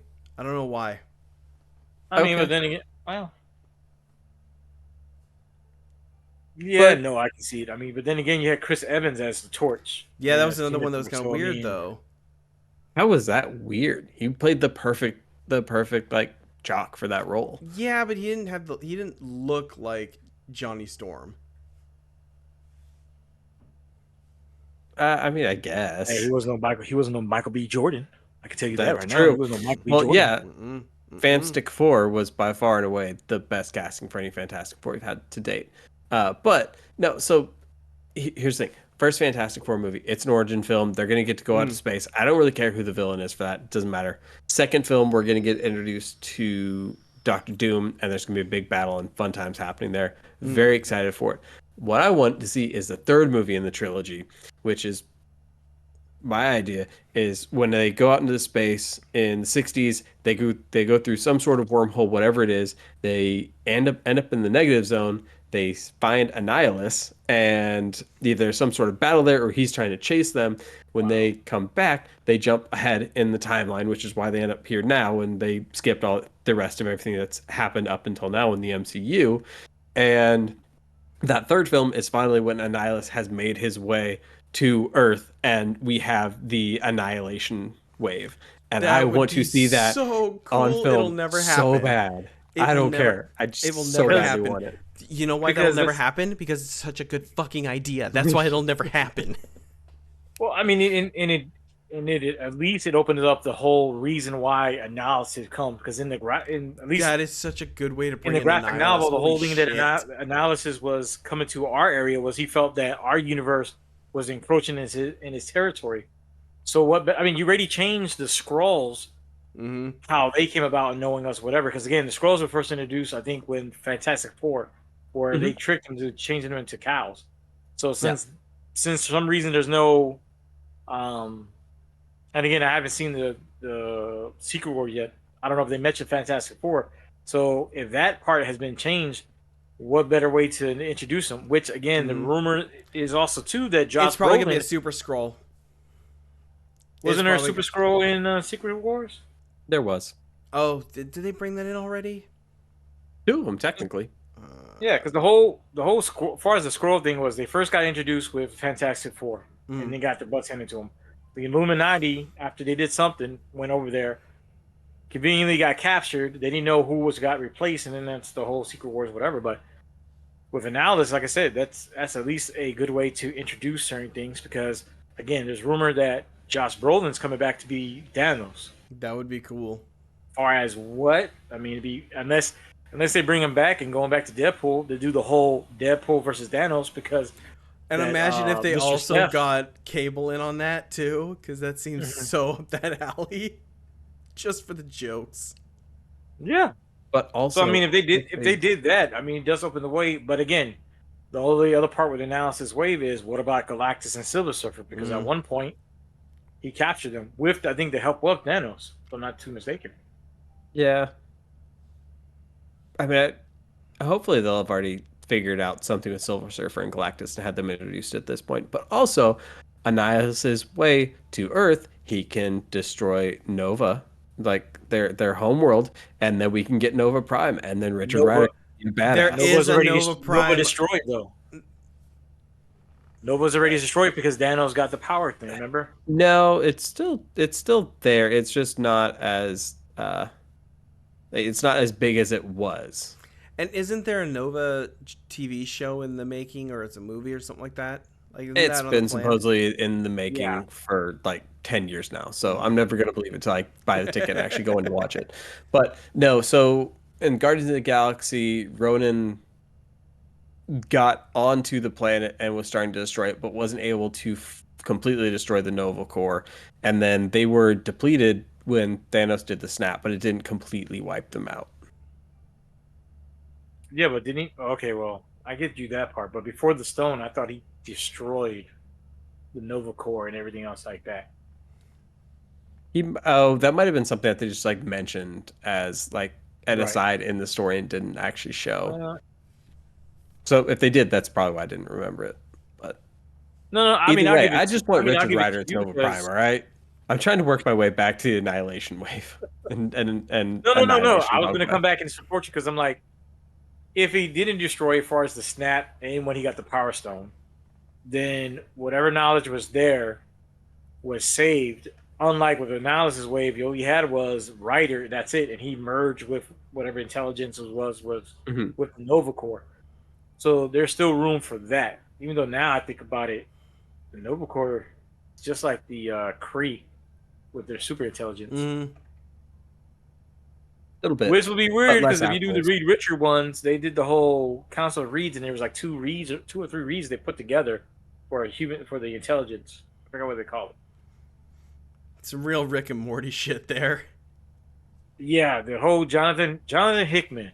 I haven't bought a graphic novel in a while, but I've been seeing a lot of Jonathan Hickman stuff, and that dude can write his ass off. He had some ideas though. They were fun. They were very fun. Like the whole Council of Kings, like you had the Council of Reeds and what they were doing, which led up to Doctor Doom creating his own universe. Once he got, I think he was called God Doom or whatever. Yep. But then that introduced Franklin Richards, Who is man, the permanently the most broken character in all of comics. There is no way to effectively write him into any story and not have the conflict end within 10 seconds. The man Kind had of like Galactus. OG Superman. Dude, Oh, like it's he way had, worse. he had, And yeah, you way basically more. think it and the situation is gone. Yeah, like he made Galactus his herald. Oh my Yeah. god.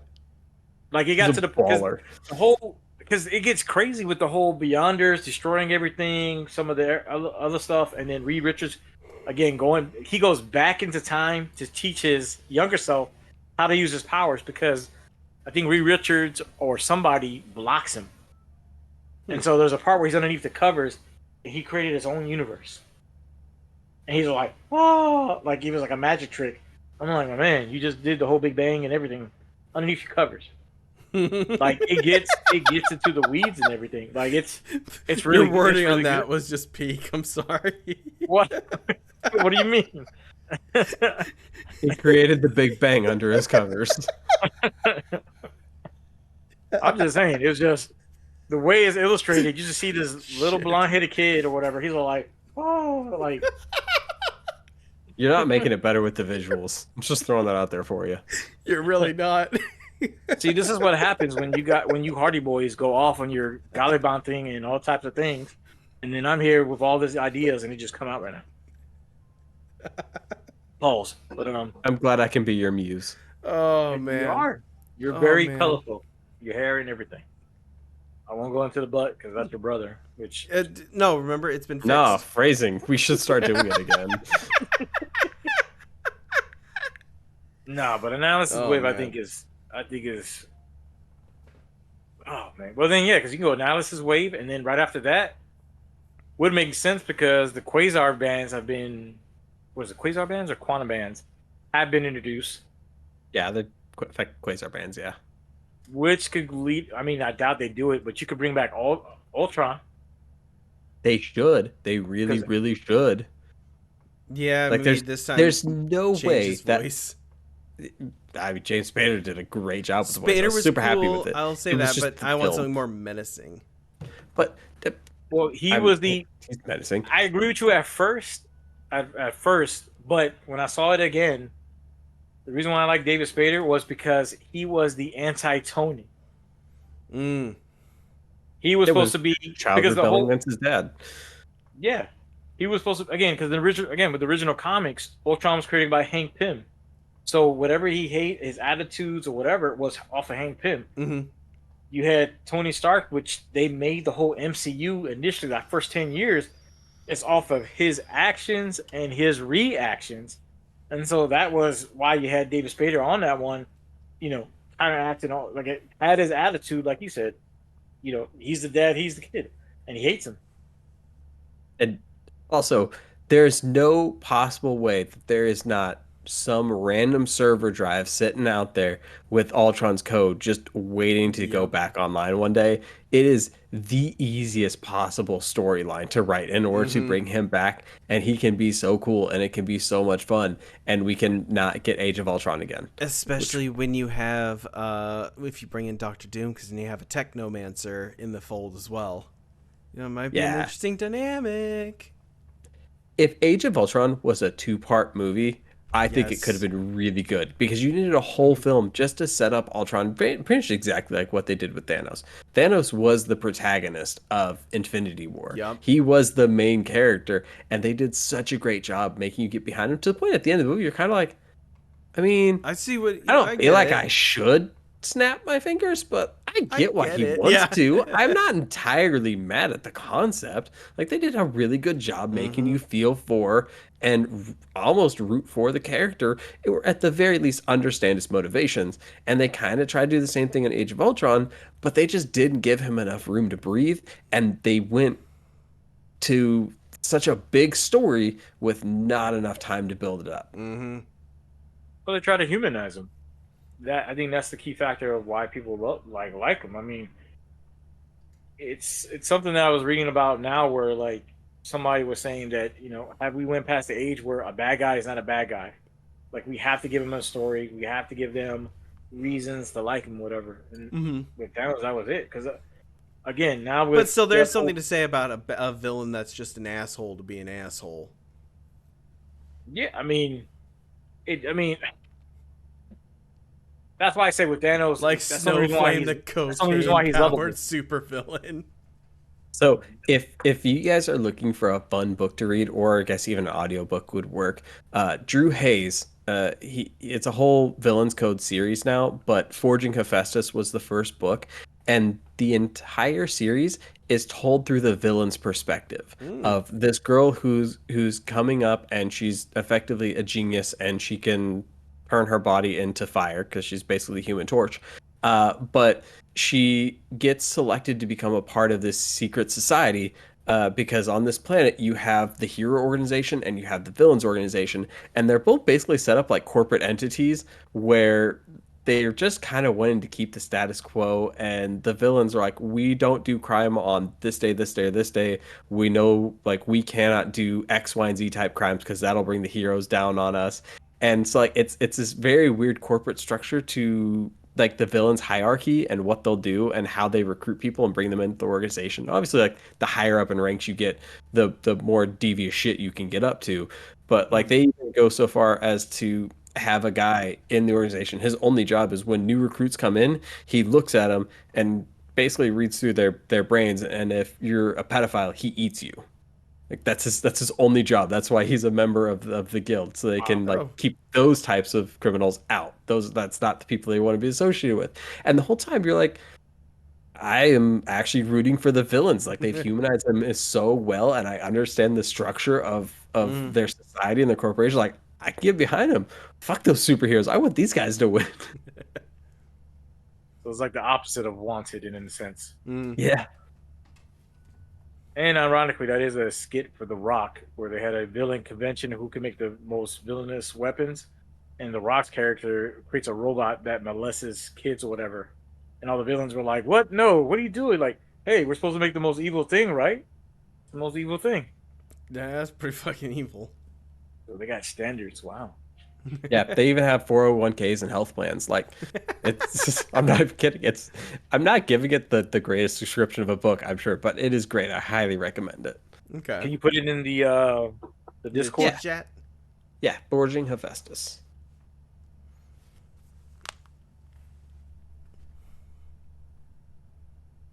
There you go. I think for the most part for the villains, I think it's one thing that it can be appreciative, but given the circumstances the way Marvel had their rights, is part of me think that they had no choice with Thanos to kind of humanize him in a sense of trying to give him reason, because again, if you didn't have all the characters, you weren't able to do what you do in the comics as far as him being a mad tyrant. And let's be fair, if they really brought him in to be like, oh yeah, no, I'm just doing this because I want a piece of that, dead god Dussy, he wouldn't have been a good character. Well, I think yes and no. I think no, he wouldn't be, was because with right now with the way it is, he would have been just a one-note character. He'd have been toxic, whatever. Well, I mean, that's it. I mean, he was and wasn't. He just got somehow. I think they expanded on the story about how his relationship was with Mitra's death. He's just a guy that, again, if you were to give his story, was from the day he was born, he was already cursed. So being a deviant, eternal, whatever, and then just the fact that the only thing that he appreciated, whatever, was death or whatever. So if you could write it to where it was kind of like one of the toxic thing where, where somebody just feels like they're down on the luck and all they worship is death, destruction, or whatever. That's been his Miranda, his little motto, whatever that he goes by. I mean, you could have wrote it like that, but I think even the fact that he was obsessed with Mr. Steph, I think it could have probably been labeled as he was being, in a way, toxic or whatever. Yeah, I don't think somebody would have worded it a certain way. I don't think there's really a way to connect the dots of getting people to root for a guy who wants to kill a whole bunch of people so he can date a little girl who calls herself Death. Oh, yeah. Yeah, it's a really weird. I forgot about that. Really weird visual representation. When Mistress Death was a child and he was trying to court her by killing everybody with the gauntlets. Was that verified? Because I thought that it was the same thing. Was like she was Mistress Death, but somewhere they were saying no, that wasn't. It was just a memory he had of Gamora at that time of what he's, or at least it wasn't. It wasn't. No, I'm not talking about the movies. I'm talking about the comics. Oh yeah. Okay, never mind. Yeah, there's no real way you can make a wide audience root for that scenario. I mean, maybe a good chunk of the American people, but like not enough to sustain their revenues. The only way I could think you could probably do it is that if he had more of a role, is that certain movies where he pops up, like he again, you build it to the point where everybody wants him dead. Like you build it to the point where, like, I don't know, he comes in and then like a hero left and he just shows up and there's like a puppy or something and he's all like, and then takes one finger and just goes, and all of a sudden you hear the crunching or whatever. Like have him do some inhumane stuff to show like this dude kills puppies. He's a weirdo. What the hell's going on with this guy? And we won't root for him. Exactly. And then, well, that's the whole point. Is not if you're gonna root for him, you're rooting for his death, whatever. But then rooting for his death. But then when you get the first half of the movie, as much as we want him dead, he kills everybody or he destroys everything. Like that's the shock that you could have. You could write it to where nobody. For those who don't know the story, that's what's gonna shock him or whatever. Like, regardless of how you guys feel about Aunt May's death, the fact they killed Aunt May in the Spider-Verse, I thought she was going to survive to the point where she died. Again, I'm a grown-ass man going, oh no! Like, what happened? No, not Melissa I was sad Tomei. about it. I didn't want to see Marissa Tomei go. Like, and then later on I found out, well, these 3 movies are really his origin story. I'm like, okay, makes sense. Which, again, where the hell is Uncle Ben? Did she not get married? Yeah, right. He didn't matter in this origin story, thankfully.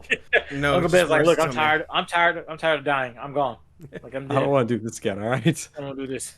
It's on you now, fam. Listen, there's nothing wrong with the new Spider-Man movies because Marissa Tomei. No, they're not. That's I parts love of those movies. But oh, side note, I don't know if you guys knew Nicolas Cage Yeah. supposed to be working on the Spider-Man Noir, his movie or series, whatever. Oh, interesting. Go ahead and do your Googles or your Bings or your Nobody bings. hacking, and that's supposed to be in the works right now too. Or if not, it's set to film or whatever they're gonna do. That'd be kind of cool. Well, not- Yeah, Nicolas Cage hasn't. No, wait. I was about to say he's never done a Marvel movie. That's wrong. He's Ghost Rider. And, Yes. a number of them at this point. Yeah. Mhm. Actually, Ghost Rider 2 was pretty good. Both of them were dope. What are you talking about? That's fair. I haven't watched the first one in years, so I don't Yeah, remember. No, I remember they're getting pissed off certified at bangers. Blackheart. Nah, they ruined Blackheart though. I didn't say they were good. I said they were certified bangers. Yeah, Fair. they were good for their time.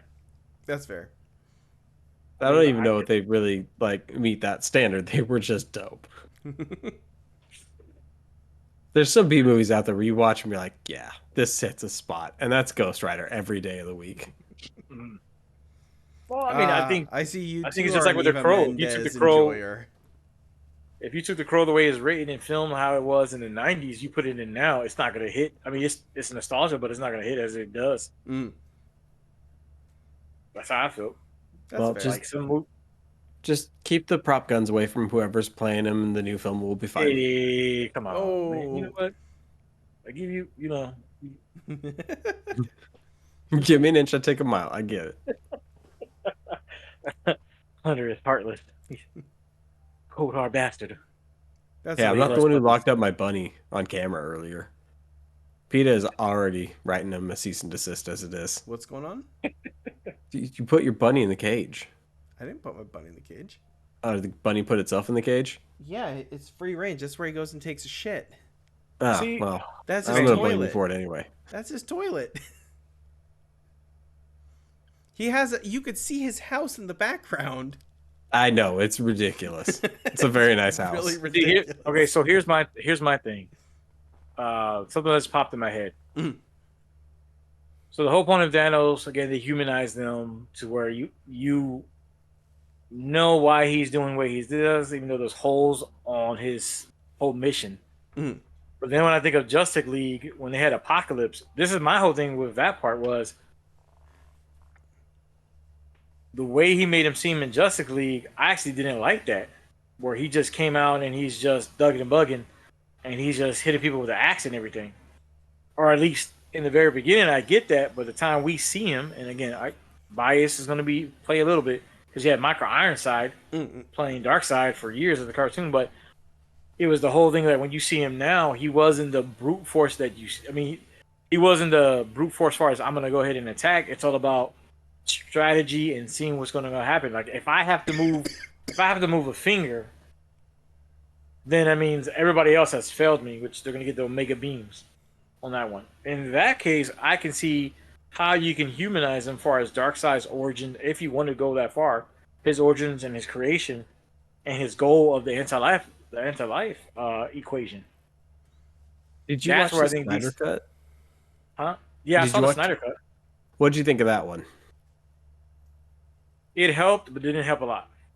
No, I felt thought like, it helped a ton and actually like made the movie enjoyable and worth watching. You actually got more backstory and you cared a little bit more about Steppenwolf as a character, and he looked cool. You're right. They fixed the no, glitch. I didn't feel nothing for Stephen Wolf. Like he was just a throwaway character they put in there. Like I was He's like, nah. definitely a throwaway character, but you actually knew who he was. You got more than just, oh, I pissed off Big Dark Side brother. I need to go kill people to make them like Yeah, me again. but again, that's my problem too. That they weren't Stephen Wolf, as far as my knowledge, wasn't the fact that they were big brothers or whatever. It was just the fact that he was he his uncle in the comics? Like they changed that. Once they changed the origin of him, I was like, nah, I'm good. I don't doesn't make no sense. Yeah, like Ryan Reynolds' Green Lantern killing Phalanx. Yeah, I don't. How does that work? Why? Why do you have sport between There's both a of y'all? reason Y'all why just Deadpool killed him. Why are you ruining this great talk we're Yeah. having? Yeah, we're here, then you guys want to. All right. Well, I'm going to change the subject now that he ruined the rest of the conversation for us. Here's part of my week I forgot to talk about. I bought my nephew a birthday present. So I kept asking Nick, "Hey, Yep. how far is this place from where you live? Okay, what about this one?" He's like 30 minutes, 45 minutes. I'm like, all right, cool. I'm going to buy something for there. You need to go pick it up here in a bit. And he repeatedly kept getting more and more scared as the conversation was going on. Mhm. And until eventually he started asking me, "Are you about to buy my kid something that's alive?" I just didn't answer him. And I asked at one point at least if I was allowed to get him a cat, and he told me no. But I kept him on the hook for a solid day until I finally told him that he had to go drive about 45 minutes to go pick up a terrarium. And of course, he had to get it out of the back of a pickup truck with a giant American flag on it that said America across the side, because gotta love Virginia. And he picked that up, and then I sent him over like another 20, 30 bucks, whatever it was, and told his kiddo to go pick up a lizard from PetSmart. And so got a bearded dragon. They named him Godzilla. Yep. My son was like, I asked him, so what are you gonna name him? He's like, I don't know. I can't think of a name. Well, I mean, go look at the toy box or something. Let me think of something. He's like, what about Godzilla? It's like, bingo. I like it. Yeah, and as a added bonus, even though the terrarium's supposed to have had everything he needed for said lizard, apparently almost all of it was complete and utter trash. So Yep. Nico had to spend a bunch of money to set up the tank for the kid. Yeah, I still gotta spend some more too. I gotta go get a UV light. You say gotta. Well, You he just has keep a UV buying light, but things apparently for I it need at this a point. full. Yeah, I know. He's a cute little bastard. His son's Right. gonna be like, "Is this my pet or yours?" And it's like, it's both Yeah. of ours. For real. Yeah, I had to call him a couple days later after we got the kiddo the pet, because my wife had pointed something out to me that I bought him a living animal, which means, according to the rules of brother retaliation, it's bound to happen to me as well. Mhm. Mind you, I was initially going to get him a couple ducks, but I didn't think my brother could keep ducks alive in the middle of winter, so that's why I went with the lizard. But then I had to call him up and tell him no cats, dogs, or birds, or my wife will murder both of us. So, needless to say, somebody's getting a bird this year. It's American Eagle. Now I was thinking about whatever makes the loudest noises. I can overnight it to You you. can't get that. That's too big of a bird. Never mind. Poke a hole or two in the box, it'll be fine. Oh, that bird doesn't have a box. That has a room. Yeah, It's right. a house. Oh yeah. Yeah, I don't know what the name is, but you ever see? Look it up. There's like this real fucking like a dinosaur bird that when it claps its bill, it sounds like a machine gun. Oh my god. That's Like I'm not dope. lying. Like That's look pretty it metal. up. I forgot what the name was. And that junk is like walking out in the grass. Machine like, Gun Billy. hey, there you go. Boom. Doesn't Eminem have a diss record for him? Oh god. You have to buy him pets and stuff. Yeah. So that was one of the highlights of my trip because I got to do all of this while in California and just Yeah, it sitting was on Facebook one day. I'm like, yeah, this seems like a good idea. This is a good birthday gift. it was totally fun. Totally enjoy it. Man, totally fine. Yeah. Oh my god. And that dog in the room that's caught on fire is like, everything seems fine right now. Yeah. I see no qualms. All right. Do I get to go to bed now? Yeah, I guess so. No, I Uh, got like 10 more things to talk about since you well, guys want to do your thing. I'm joking. This is All Y'all right. want to do your little vacations and hiatus, and I'm here trying to support this podcast. Yeah. It's always the what have you Hispanic too. supported? What have you supported? What do you mean? Ow, my throat just went out. Exactly. That's what you got. trying to right say, there. what have you supported? Thank you. Have you got us that Manscaped sponsorship yet? I'm No, but growing it's a not on jungle Emacs, down Pete. here. I need that sponsorship, man. That sounds like a personal problem. I don't know what to tell you right there. Talk to Jesus. Talk to your wife. I don't know. As you can see, I don't have that issue. Like I literally. It's gotten so bad, I can't even wear shorts anymore. Please, Manscaped, you're my only hope. Oh, dude. You say that, but I remember. Quick, remember I was working as a contractor at this one spot. I can't give too much details. But they dealt with the military, but you had to go in mop level 4, and one guy was making fun of me because he was like saying something about like you're not Puerto Rican or something because of this. And so I used to joke him. I was like, dude, if I have to look like a pretty boy, I don't want to do this. So part of the requirements is that you can't wear none of your own clothes. So you had to wear BDUs and all this mess. So we're in a locker room one time, and I just happened to look his way because he's on the other side. This dude was shaving his legs all the way up to his knees, and then everything else was hairy. I was like, dude, you got like a hairy pair of shorts. Like, what the hell is that? Just shave your whole leg if you're gonna do it. Now, mind you, he was younger than me too, and we're good friends. But I used to joke him like, dude, don't ever come and joke me about anything about me not being Puerto Rican or about something. I was like, if that's a standard I have to have, no, I'm good, dude. I'm good being the rough, scrabby, savage version of what my dad raised me to be. I don't care.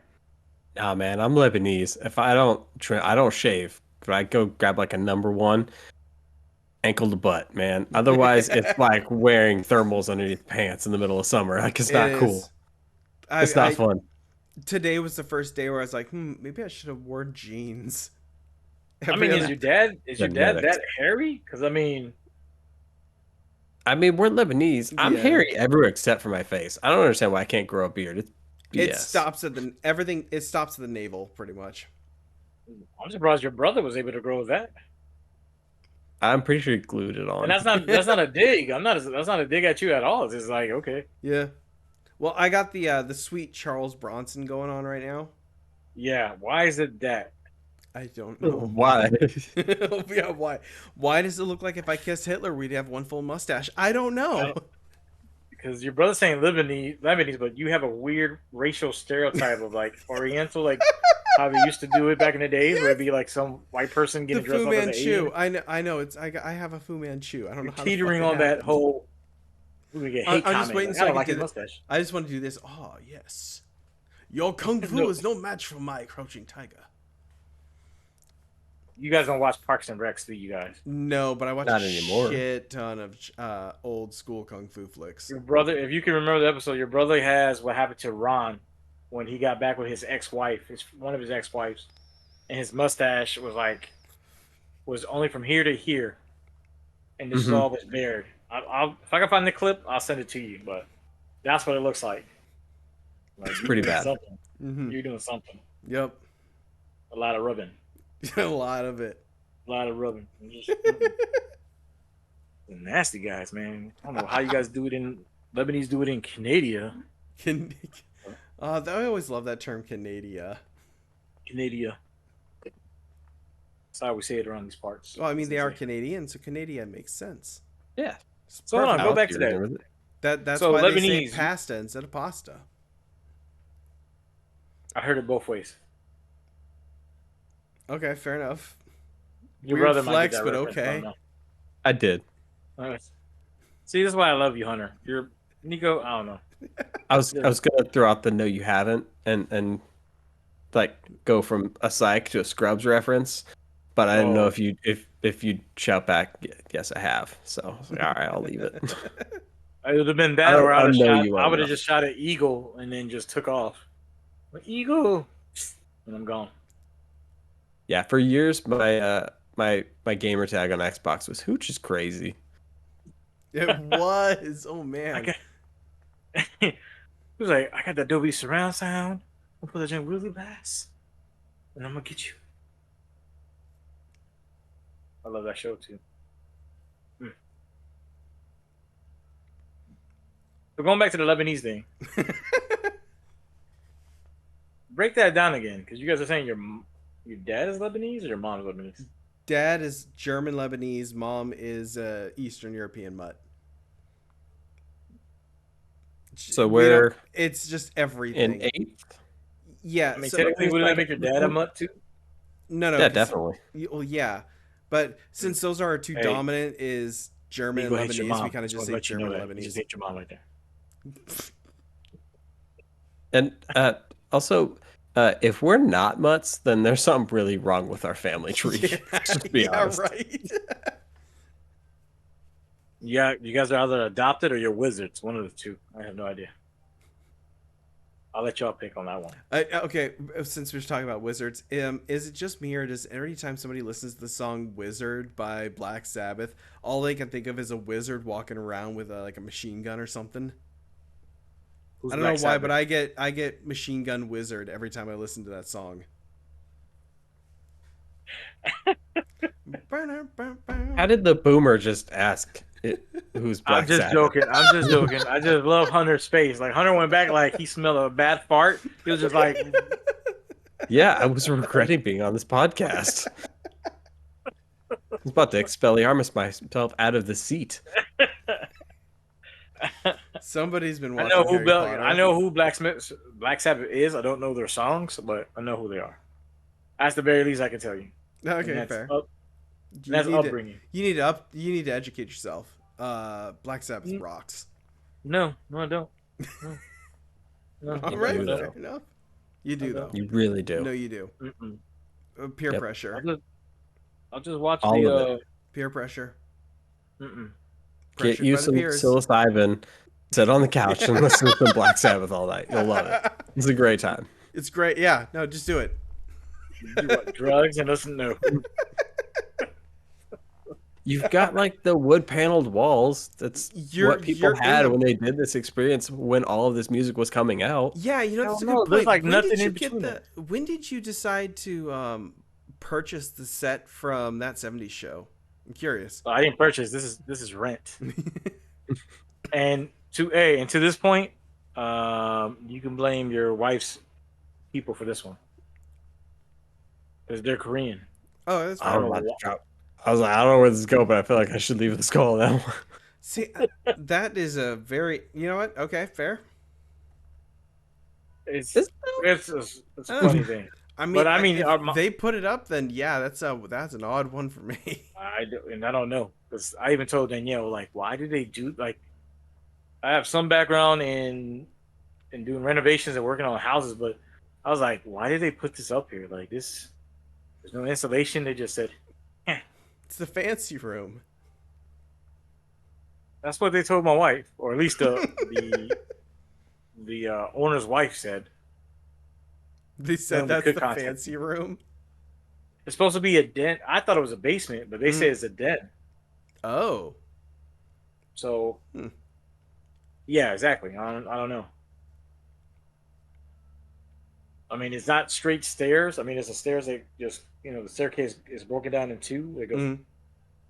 So maybe that's why they consider it a den versus like our old place. It was just a set of straight stairs, Yeah, maybe that would make which sense. still doesn't make no sense to me because in Missouri we call it a basement. Like you're. So I don't know what they call it in Oklahoma. We don't have basements here. The water the water level's too high. Yeah.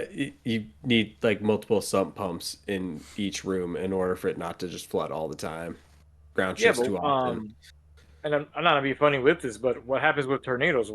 Don't you guys got? We have like metal boxes we get into Yeah. that's underneath a concrete slab. I don't like how that sounds. We got metal boxes. We just run Most people into, call them right? storm shelters, but that's effectively what it is. You just got a metal Yeah, box. I went inside of it. It doesn't look fun in there. Oh, you've been No. in it? Yeah, I went to his house about a year ago. 2 years ago, something like Yeah. that. Yeah, Mhm. I got to go inside of it. It was yeah, it's weird. How big is it? the house, not the storm shelter. No. It fits about 10 people because it's got like bench row seating, so Mm. you could have 8 to 10 people sitting knee to knee all the way down, and it's not comfortable, but you can fit them. So is that just for your family or for like the community, or whatever? No, it's just for us. Yeah, it's anybody in the house. Yeah, it's in the third bay of the garage. You said 3 bays. What? Yeah, so there's a 2 bay for the garage and then third bay for like cars. It's right there. It's inside my house. Fancy. Okay. I have to look this up then. You've never heard of a storm shelter before? I did, but what I don't get, well, again, what I'm thinking about it is if you're saying that you can't do a basement, so how deep is the storm dweller then? Like 5 feet or so. Yeah, it's pretty cramped. But it's Oh, it's okay. also just metal welded together and painted blue. And there's that metal door on top of it to stop debris falling on it Oh, and yeah, like okay, crushing yeah. us. You did say it's basically a metal box, so there's no. It's You a don't have to tunnel worry for a about- short king. Yeah, pretty much. Which Alrighty. segues into there's a new Twister movie coming out. Yeah, I saw that. That trailer looks so stupid. Yeah, I'm gonna but it's watch going to it. be a great, terrible movie. Oh yeah, it's gonna be a terrible movie. Well, it's gonna be terrible if they kill my man. If they kill the one Puerto Rican that's in the movie, I'm done with it. I hate Oklahoma and I hate everything else about it. Like a bunch of other people you could kill, but you kill this guy. Yeah, right. All right, I've added a couple pictures to the Discord for you so you can see like what a storm shelter is. Where am I going? So that top image is effectively it for like the length of the average storm shelter you'll see, and then that bottom half is a door, and you basically push a pin in, and the door will slide back, and then you can crawl in. And the second image gives you an example of what it looks like in there. Crazy. This is This is great riveting podcasting. podcasting. Yeah, I was about to say. So I think we're gonna call it for the night. Jesus fucking Christ. Hey, y'all open the door. Brought so, to you by Johnson and Johnson Storm Shelter Emporium, where if you need a storm shelter, we got you covered.